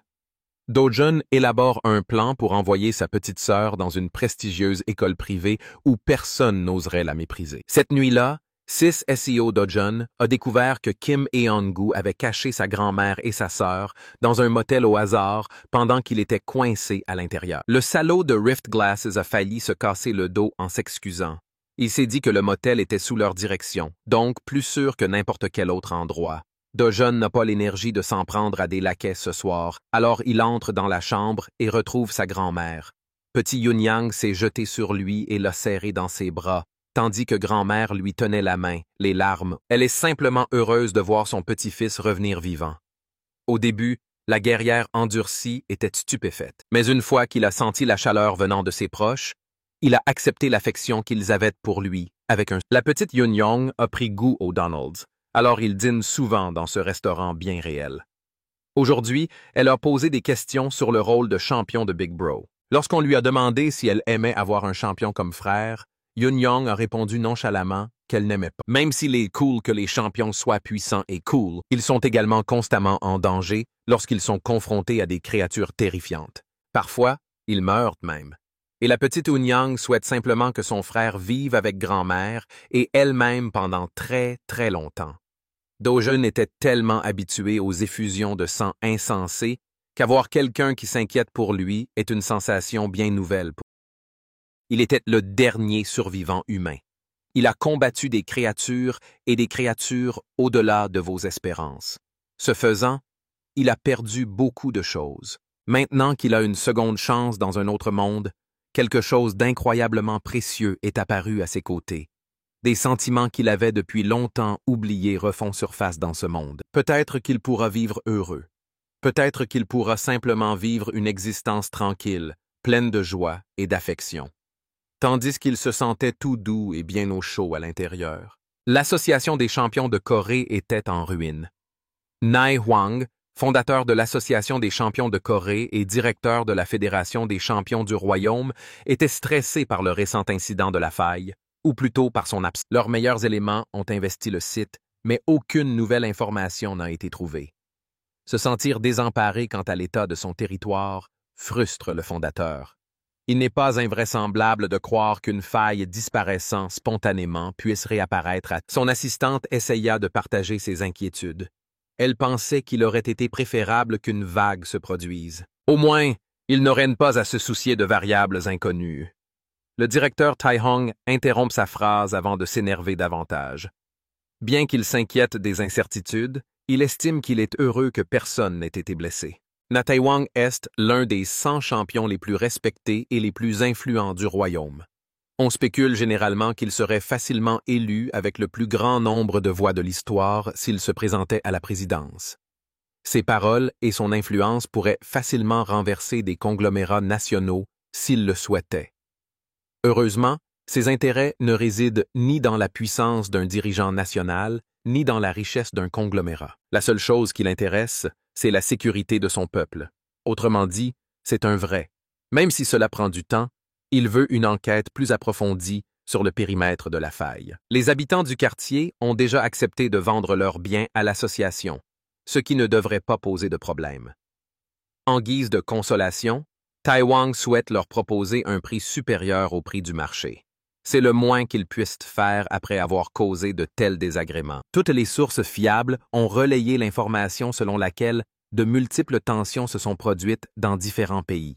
Quel que soit l'angle sous lequel on examine la situation, il doit bien se passer quelque chose. Les États-Unis et la Chine sont déjà entrés dans la phase de contrôle de leur conflit. Parmi les grandes nations, le Royaume-Uni est confronté au plus gros problème.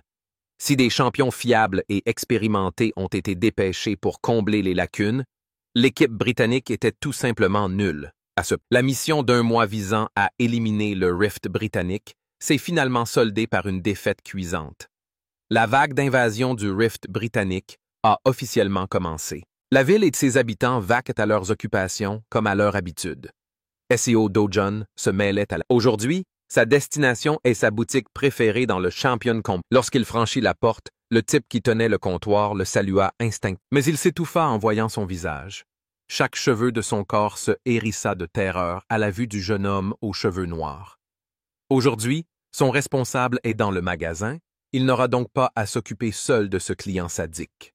Le responsable ferma aussitôt le journal qu'il lisait et leva les yeux. Sa voix était posée, mais teintée de colère. C'est le type qui force son caissier complaisant à acheter des cristaux de mauvais. Dojun retira nonchalamment son sac à dos et jeta le tout par terre. Heureusement que le gérant est là. La vente de ces cristaux magiques s'accélérerait.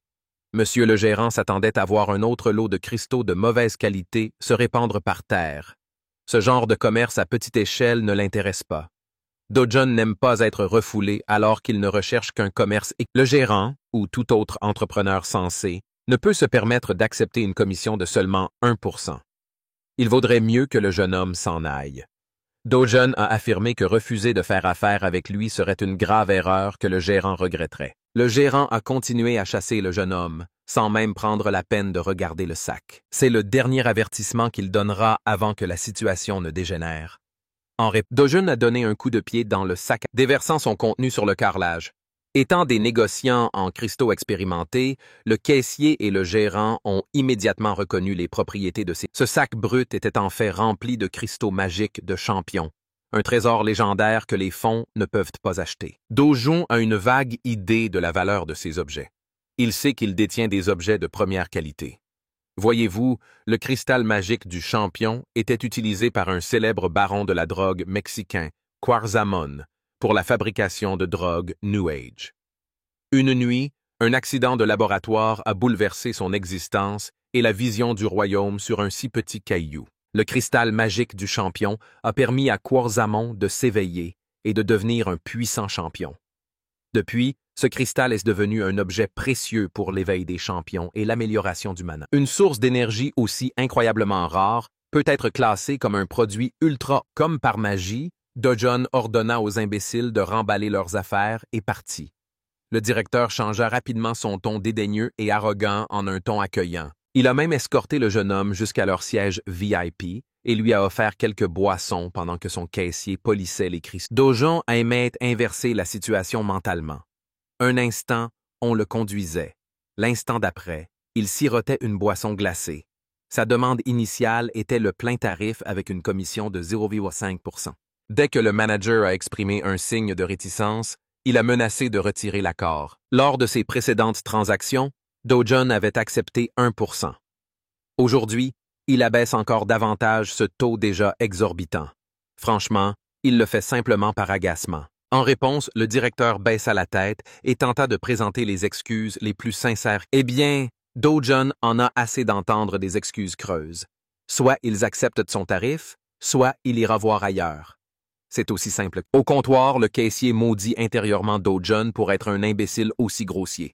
Voyant que son jeu d'acteur ne convaincrait pas le gamin de lui donner une plus grosse part, le directeur s'est enfermé et a donné une longue conférence sur les marchés des cristaux magiques et les... Dow Jones n'a cependant pas le temps d'écouter des bavardages aussi interminables.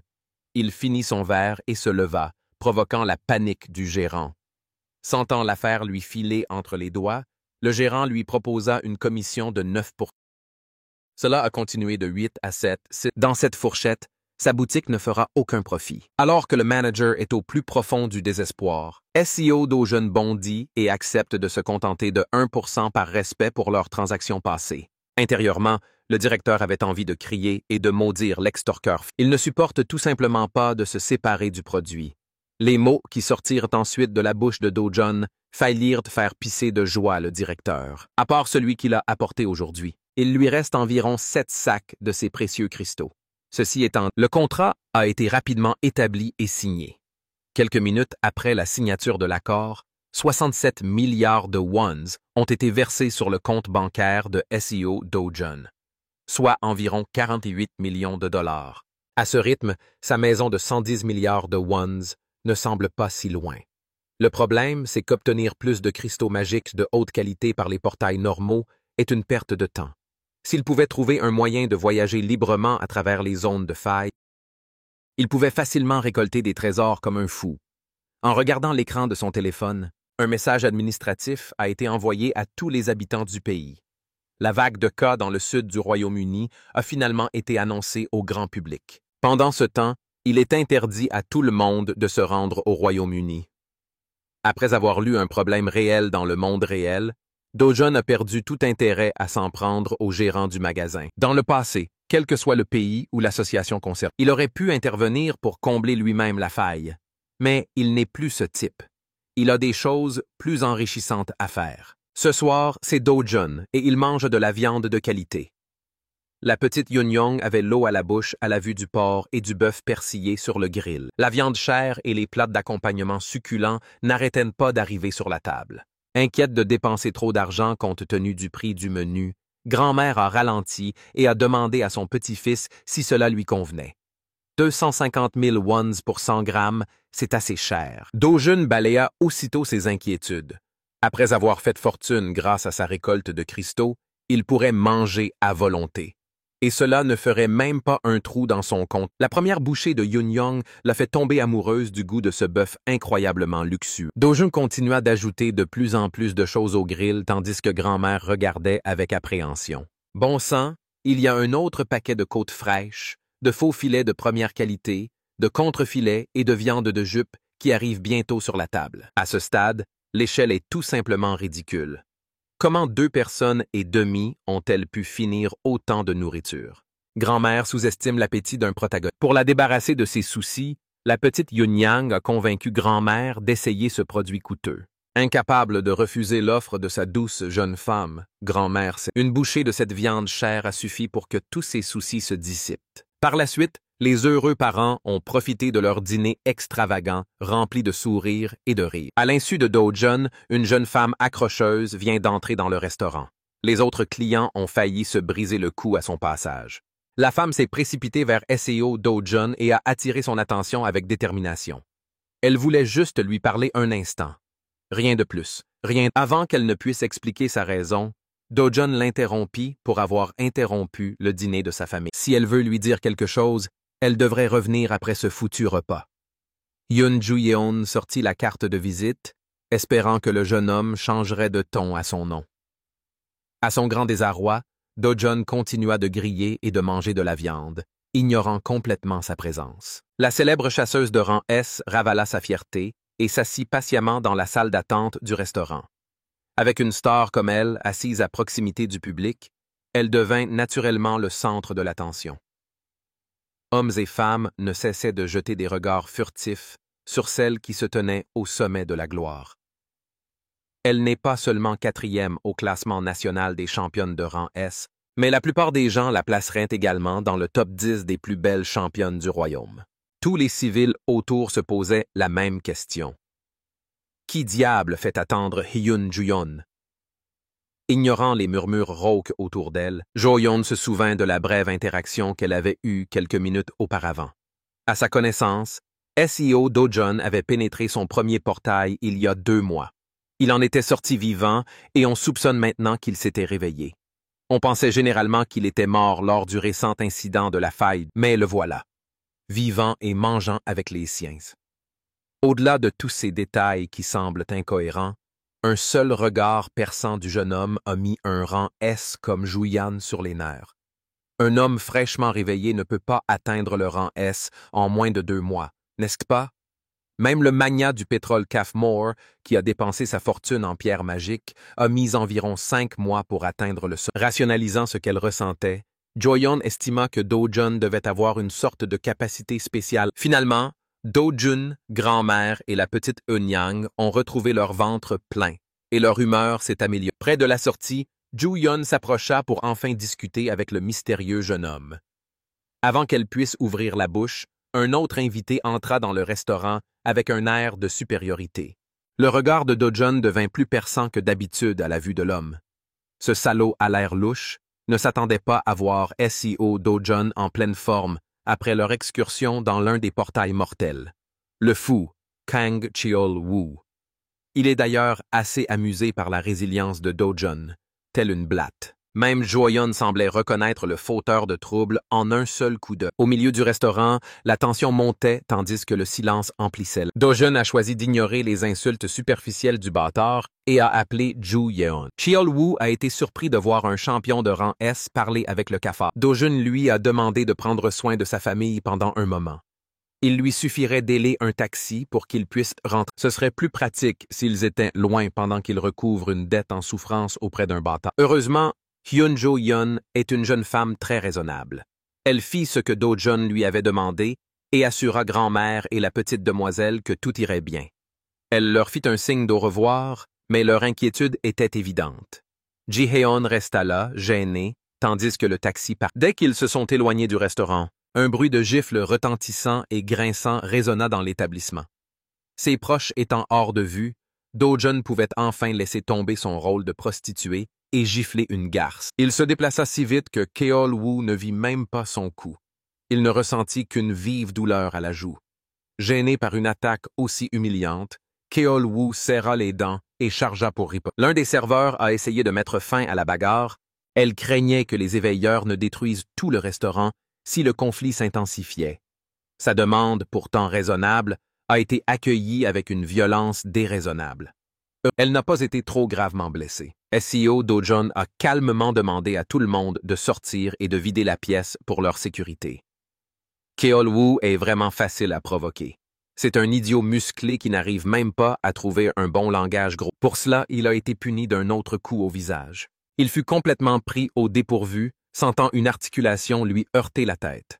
Kang Cheol-woo est le salaud qui a enfermé le SEO Do-jeon originel dans un portail, le laissant pour mort. Même s'il n'a pas été personnellement radieux, notre maître de cérémonie nourrit toujours un profond ressentiment envers ce connard. Et il veut parler. Cheol, le voyou à l'allure de gobelin, ricana en évoquant comment la méchante belle-mère de Do-jeon avait tout orchestré. Voyant qu'extorquer des informations à cet idiot était bien plus facile qu'il ne le pensait, Do-jeon sortit son téléphone et appuya sur le bouton d'enregistrement de l'application vidéo. Il lui fallait juste un enregistrement clair et concis de ses aveux.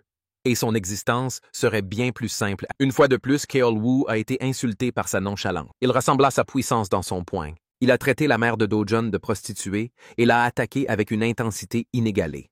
Il a l'intention de terminer le travail qu'il a échoué. Il veut éliminer SEO Do-jeon une bonne fois pour toutes. Malheureusement pour lui, Ses attaques primitives ne font pas le poids face à la manipulation experte de Chi. Dojun riposta, le coup violent d'un geste léger, et envoya le poing de son adversaire voler, comme s'il venait de heurter une barrière rebondissante impénétrable.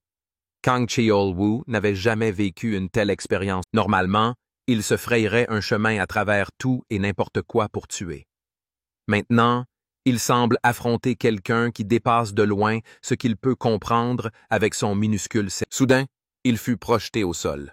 Dojun suivit la trajectoire de son corps comme un chasseur jouant avec sa proie. Des bruits de poings fracassant un crâne résonnaient dans tout le restaurant, tandis que le serveur de tout à l'heure faisait de son mieux pour appeler la police. Avant qu'elle puisse appuyer sur le bouton d'appel, une main délicate retira le téléphone avec un sourire éclatant.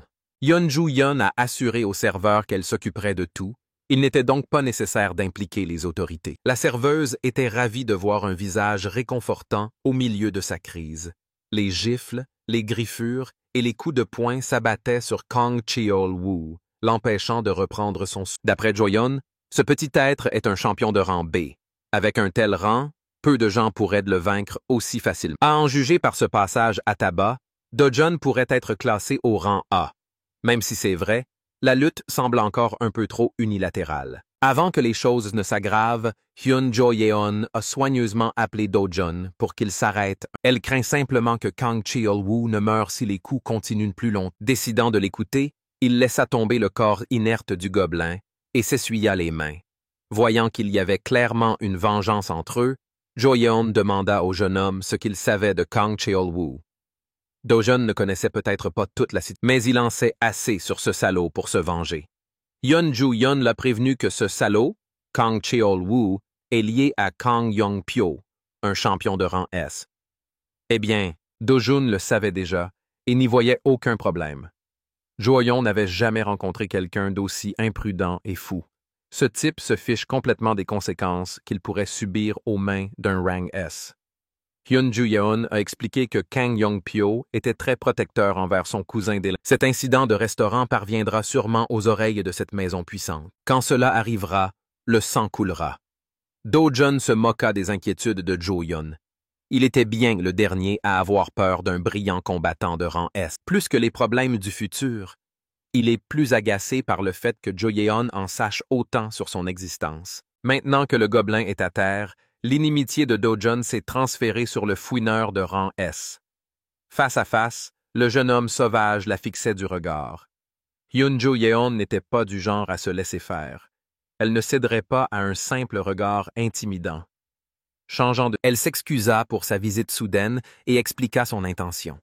Son oncle lui avait simplement demandé de venir discuter. Après avoir découvert le sac de cristaux magiques de champion qu'il avait vendu, Jo-yeon voulut mettre la main sur le reste. Elle est prête à acheter chaque pièce qu'il possède, quel qu'en soit le prix.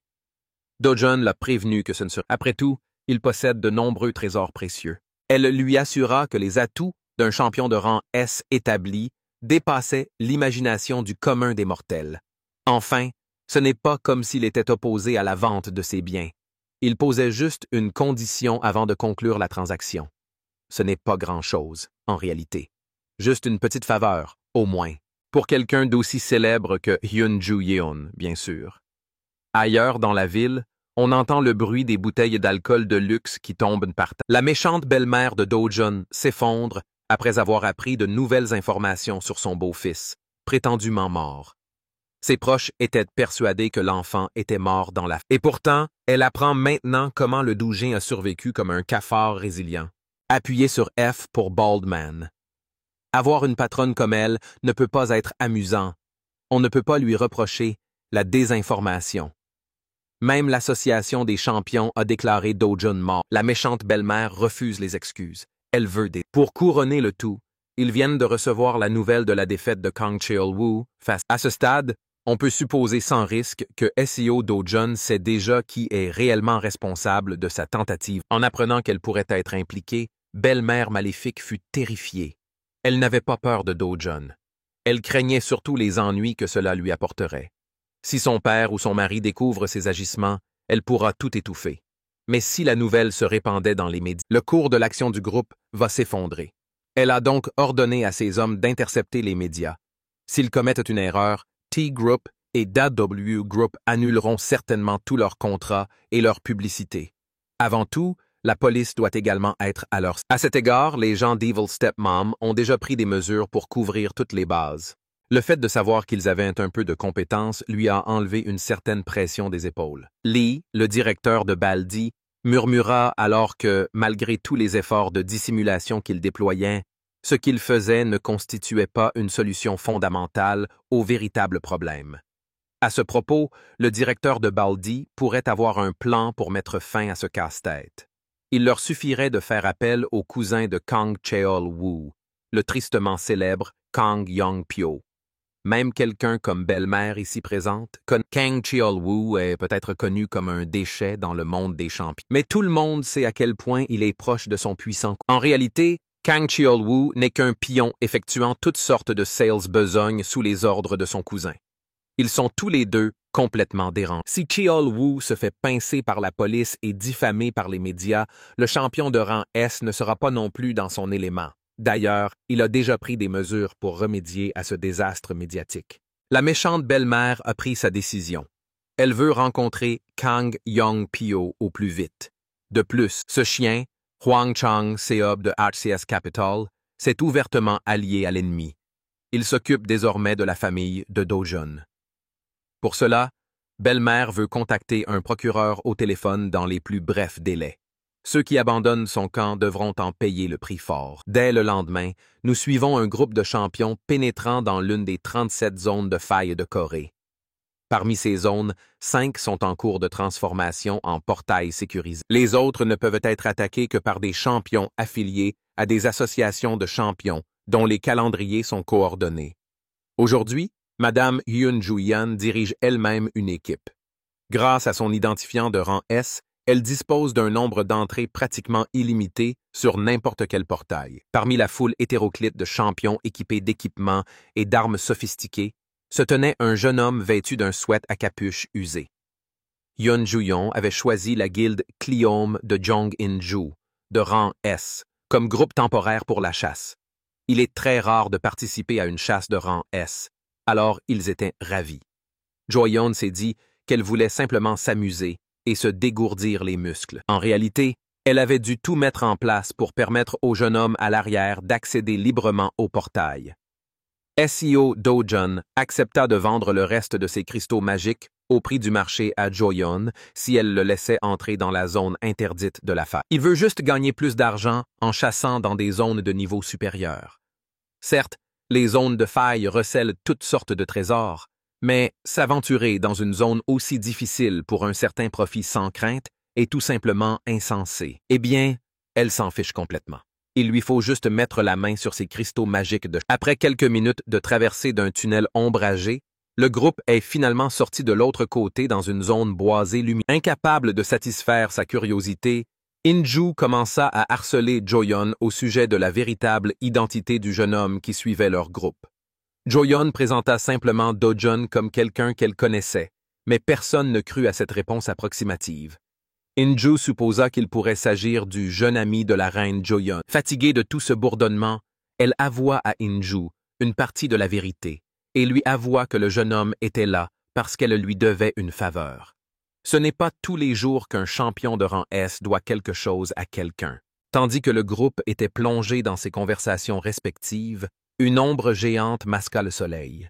Tous tournèrent les yeux vers le ciel et virent que la bête était une guilde de... Les champions Kleom ont immédiatement réagi en dégainant leurs armes et en se mettant dans leur position respective. La première rencontre n'était autre que la redoutable coquetterie. En experte en raid qu'elle est, Jo-yeon prit les choses en main et lança des ordres clairs et concis.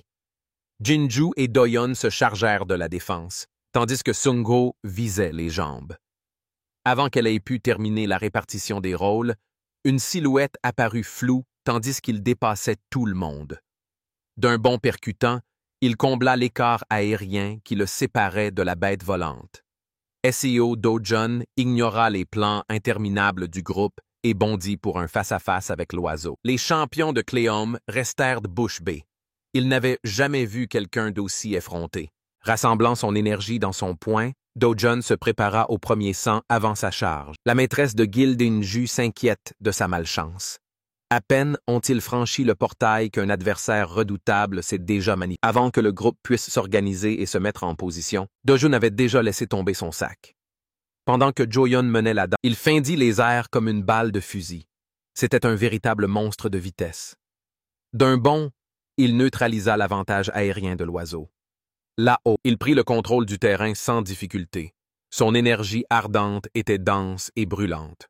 Le poulet trop grand n'avait ni la vitesse ni le temps de réaction nécessaire pour bloquer l'attaque imminente. En conséquence, il a été contraint de recevoir un coup de poing de toute sa puissance dans le bec. L'oiseau est au sol et l'humain est dans... C'était un renversement assez poétique. Dojun atterrit devant le groupe. Il n'a même pas versé une goutte de sueur.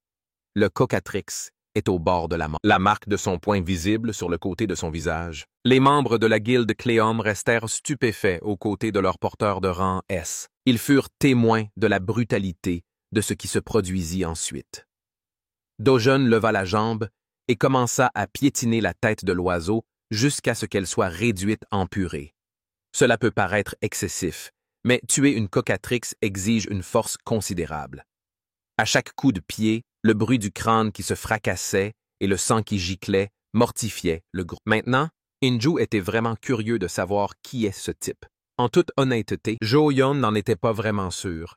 Tout ce qu'elle savait, c'est que SEO Dojun était un être humain vraiment puissant. Le qualifier de simplement puissant est un euphémisme. Seuls quelques champions peuvent accomplir ce que Dojun vient de faire. Tuer une cocatrix d'un seul coup n'est pas un exploit ordinaire. Joyeon a minimisé l'exploit en évoquant sa sœur. Cette femme fait partie de cette liste d'élite de champions exceptionnels. Pourtant, Inju ne peut pas accepter le fait qu'une puissante maison cachée se trouve. Elle observa la séquence dans son intégralité et resta bouche bée. Joyeon remarqua la puissance monstrueuse et la détermination du jeune homme. Sa curiosité grandissant, elle se tourna vers Inju avec un changement de plan impromptu. Pour l'instant, elle veut aller au centre avec Dojun. Laissant le reste du groupe à la pire, Joyeon s'approcha prudemment du jeune homme, découpant avec expertise le cadavre du cocatrice pour le butin. Avant qu'elle ne puisse parler, il a affirmé de manière préventive qu'il ne partagerait pas le butin avec des gens qui n'avaient rien apporté au tueur. Heureusement, Joyeon n'est pas du genre à s'intéresser à quelques morceaux de cristaux magiques. Elle est venue juste pour proposer qu'il s'enfonce un peu plus profondément dans le portail, vers un endroit plus difficile. Et, s'adaptant à ses capacités actuelles, avec un sourire, il accepta volontiers l'invitation de chasser et de piller davantage. Joyeon connaît parfaitement la disposition de ce portail. Elle prendra donc les devants. Dojun n'aura qu'à le suivre de près pour ne pas se... Sans prévenir, elle s'est précipitée au loin, sa vitesse provoquant un bang. Dojun regarda calmement sa silhouette disparaître à l'horizon. Après avoir attaché son sac à son dos, accumulant de l'énergie dans ses muscles, il déclencha d'un pas rapide une explosion qui faillit emporter les champions de la guilde. Inju a estimé que si Joyeon était une balle, alors cet homme se déplaçait comme l'éclat lui. Laissés par les deux maisons de puissance, les divers champions se tournèrent vers leur chef de guilde pour leur nouveau plan. Bien sûr, tenter de suivre ces deux-là est totalement impossible. Aujourd'hui, ils doivent accepter qu'ils ne sont que des acolytes et des... Néanmoins, cela reste un portail décent, avec de nombreuses créatures à chasser dans le monde extérieur. Les gens normaux les louent comme de puissants champions de rang. Mais devant un vrai joueur de rang S, il ne mérite même pas d'être mentionné. Joyeon et cet homme sont bien au-dessus de toute la force de la guilde Cléum. En parlant de ces deux-là, leur course à travers les bois se déroule à toute vitesse tout en maintenant une vitesse vertigineuse sans trop d'efforts. Joyeon continuait à vérifier son flanc à la recherche de signes de Dojun. Ne voyant aucun signe du gars, elle commença à s'attendrir et pensa qu'elle avait peut-être exagéré lors de la première course. Alors qu'elle songeait à ralentir, Dojun apparut soudainement à ses côtés, lui demandant s'il pouvait aller un peu plus. Joyeon perdit sa concentration et faillit trébucher. Elle n'avait jamais rien vécu de tel auparavant. Quelqu'un peut la suivre en course. En vitesse, elle est parmi les 2 meilleures du pays. Mais ce classement mériterait peut-être d'être mis à jour, vu la façon dont Dojun l'a fait mordre la poussière. Quelques instants plus tard, il s'est arrêté pour la taquiner, la qualifiant de plus lente que prévu, alors qu'elle courait clairement pour optimiser sa vie. Pendant que la classée S reprenait son... Dojun tourna son regard vers l'horizon. Devant eux se dressait une immense chaîne de montagnes qui touchait le ciel. Lorsqu'on lui a demandé ce qui se cachait à l'intérieur de cette chaîne rocheuse, l'expression de Joyon devint solennelle. Cet endroit est le repère du monstre patron de l'épargne, le Césarien. Voyez-vous, ce soi-disant Cassérion est un monstre géant de 20 mètres ressemblant à la wyverne draconienne. Joyon ne veut même pas envisager de soumettre cette bête. Vous avez généralement besoin d'au moins 3 champions de rang S orientés combat pour avoir une chance contre un tel. Dojun sait que Cassérion a une chance de laisser tomber le cristal magique de grade imaginaire, un trésor juste en dessous du grade le plus élevé possible. Puisqu'une récompense aussi alléchante l'attend, il ne la laissera pas filer entre ses doigts. De toute évidence, Joyon s'oppose à une idée aussi imprudente. Eh bien, SEO Dojun s'efforce de vaincre ce salaud draconique, avec ou sans elle. Joyon le regarda accélérer sans crainte, cherchant à escalader les montagnes pour tuer la bête. Elle avait l'impression de n'avoir d'autre choix que de le suivre dans la... Un destin sinistre attend le duo dans l'antre du monstre boss. Débordant d'une confiance insondable pour vaincre une bête qui donne facilement du fil à retordre aux champions de rang 3, Joyon est profondément ébranlée. Savez-vous ce qui est encore plus choquant? Lorsqu'elle arrive elle retrouve la même créature, le Cassérion, morte à ses pieds. L'épreuve est déjà terminée, et elle n'a absolument aucune idée de ce qui s'est passé. Notre jeune homme retire nonchalamment son couteau du cadavre de la créature, la laissant sans voix. Joyon reflète son choc. La créature qu'il vient d'abattre n'est pas n'importe quelle. Sur cette note, elle parle d'un champion de premier plan connu sous le nom de Park Hail, qui s'est forgé une réputation de chasseur de créatures comme les Cassériens. Bien qu'il soit lui-même de rang S, la première fois qu'il est allé traquer le Cassérion, il a été assez prudent pour emmener 30 champions de rang A. Et pourtant, même avec toutes ces précautions, les champions de rang A n'ont pas été retenus et ont tous été massacrés lors de la tentative. Park Hall était le seul survivant connu du groupe, qui s'accrochait à la limite de son existence à la fin de la bataille contre le boss. À partir de ce moment, il décida de rejouer avec le même monstre. Mais cette fois, il était armé d'un champion de rang S et d'une centaine de champions de rang A supplémentaires. C'était pratiquement une petite armée à ce moment-là. La lutte était brutale. Ils se sont concentrés sur la perforation des ailes de la créature et sur la suppression de son pas. Le Cassérion de l'époque fut alors submergé par un déluge d'attaques des champs. Cela me rappelle en fait tout le débat sur la guérilla des 100 hommes contre un qui fait rage ces derniers temps. Au fait, mes fonds sont sur les hommes. Et le même résultat est arrivé lors de la lutte contre le Cassérion, qui a fini par être vaincu. Malgré cela, il ne restait qu'une poignée de champions de cet affrontement. Le reste massacré par la colère de la bête. Les dégâts subis ce jour-là furent si importants que la guilde de Héol, la douce existence, ne s'en est toujours pas remise 3 ans après l'événement. Et pourtant, ce Joe à l'allure moyenne a vaincu le même monstre cassérien sans trop de difficultés. Le plus drôle, c'est que, sous son regard incessant, il lui rappelle qu'elle n'obtiendra aucun de ses précieux trésors en se battant pour l'héritier.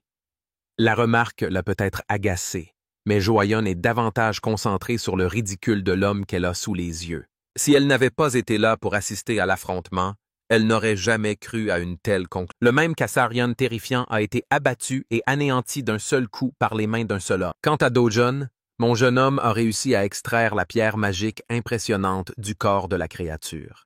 Il la contemple et lui dit qu'il ne se soucie plus d'avoir une escorte pour le guider. À partir de ce moment, il se débrouille seul. Il nie également avoir pris le reste des objets de valeur obtenus par le corps du dragon, comme ses griffes, ne montrant que peu ou pas d'égard pour eux. Il se retourne pour la rejeter, laissant clairement le rang S stupéfait de son existence. Il préfère plutôt concentrer son énergie sur la collecte des cristaux de monstres. Il va même jusqu'à lui permettre de garder tous ces objets de valeur pour elle en guise de... Joyon regarde la créature pendant un moment et arrive à la conclusion qu'elle n'a également besoin de rien de la bête. Il est maintenant soir et le reste de son groupe est choqué qu'un gars ait réussi à récupérer 3 sacs remplis de pierres magiques. C'est un spectacle incroyable, même pour les joueurs de niveau A. Pour que leur guilde obtienne la même quantité, il leur aurait fallu au moins 20 heures. Et vu la qualité des ingrédients, même plus de 3 jours. Cela soulève la question de l'identité de l'homme. Et ils fixent tous Joyon, qu'il a amené avec eux, et pourtant semble tout aussi confus qu'eux. D'après les propres mots de Jou, le maître de guilde de rang A n'arrive pas à comprendre comment Dojun a pu vaincre le Cassérion sans équipement adéquat. Rien que cet exploit le place au sommet des champions coréens. d'une puissance inégalée. On a juste dit que notre jeune homme était bâti différemment. Le rang A pense même qu'il pourrait être le plus puissant du royaume à son niveau. Cela l'est. En parlant de lui, Do-Jun revient épuisé avec encore plus de sacs sur lui. En une seule journée de chasse, il a déjà amassé une quantité impressionnante de choses. À ce stade, le groupe commence à penser que personne ne les croirait s'ils rapportaient cela au royaume extérieur. La puissance divine de Do-Jun est la définition même de la folie. À ce propos, on leur demande explicitement de ne rien dire de ce qui s'est passé aujourd'hui dans le royaume extérieur, quelque chose qu'ils doivent finalement accepter. Le magnifique S-Ranker s'approche de notre jeune homme et discute de tout et de rien. De loin, on dirait un couple qui flirte, mais ce n'est qu'aux yeux de leur camarade. J'imagine qu'ils essaient de se convaincre que c'est le début d'un vaisseau.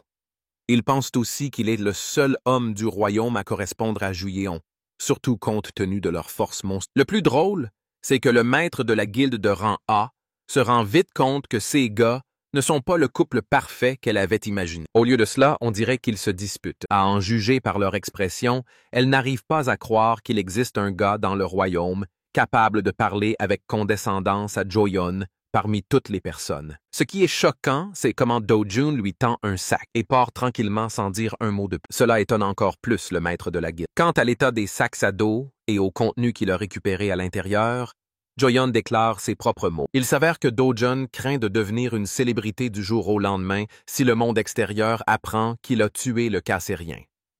Puisque c'est un problème évident pour lui, en entendant sa décision, ils sont tous deux perplexes. Mais l'ironie de la situation est que la loi de la manifestation finit par se vérifier, et Joyeon nourrit une curiosité, en savoir plus sur ce mystérieux jeune homme. La jeune femme est... Nous nous rendons dans un autre endroit et découvrons davantage le célèbre rang S mentionné plus tôt sous le nom de Heo. Il est là, en mode bête, sur son sac de... Son assistant est impressionné par son entraînement car il semble exploser de rage. Comme mentionné précédemment, il est le maître de guilde de la douce existence. L'assistant l'aide à se calmer, lui rappelant qu'un peu d'endurance lui permettra de traverser cette période difficile.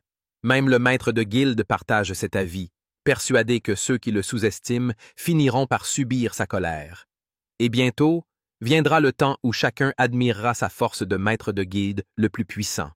Son assistant poursuit en évoquant la tendance de Hyle à traquer les Cassériens, ce qui le distingue des autres, allant même jusqu'à dire que son nom restera gravé dans les livres d'histoire comme le champion qui a vaincu le Cassérien avec la plus petite... Le plus drôle, c'est que ce titre ne sera jamais ravi à Do-Jun, à moins que Stephen Hawking ne sorte de sa tombe et ne réalise un miracle.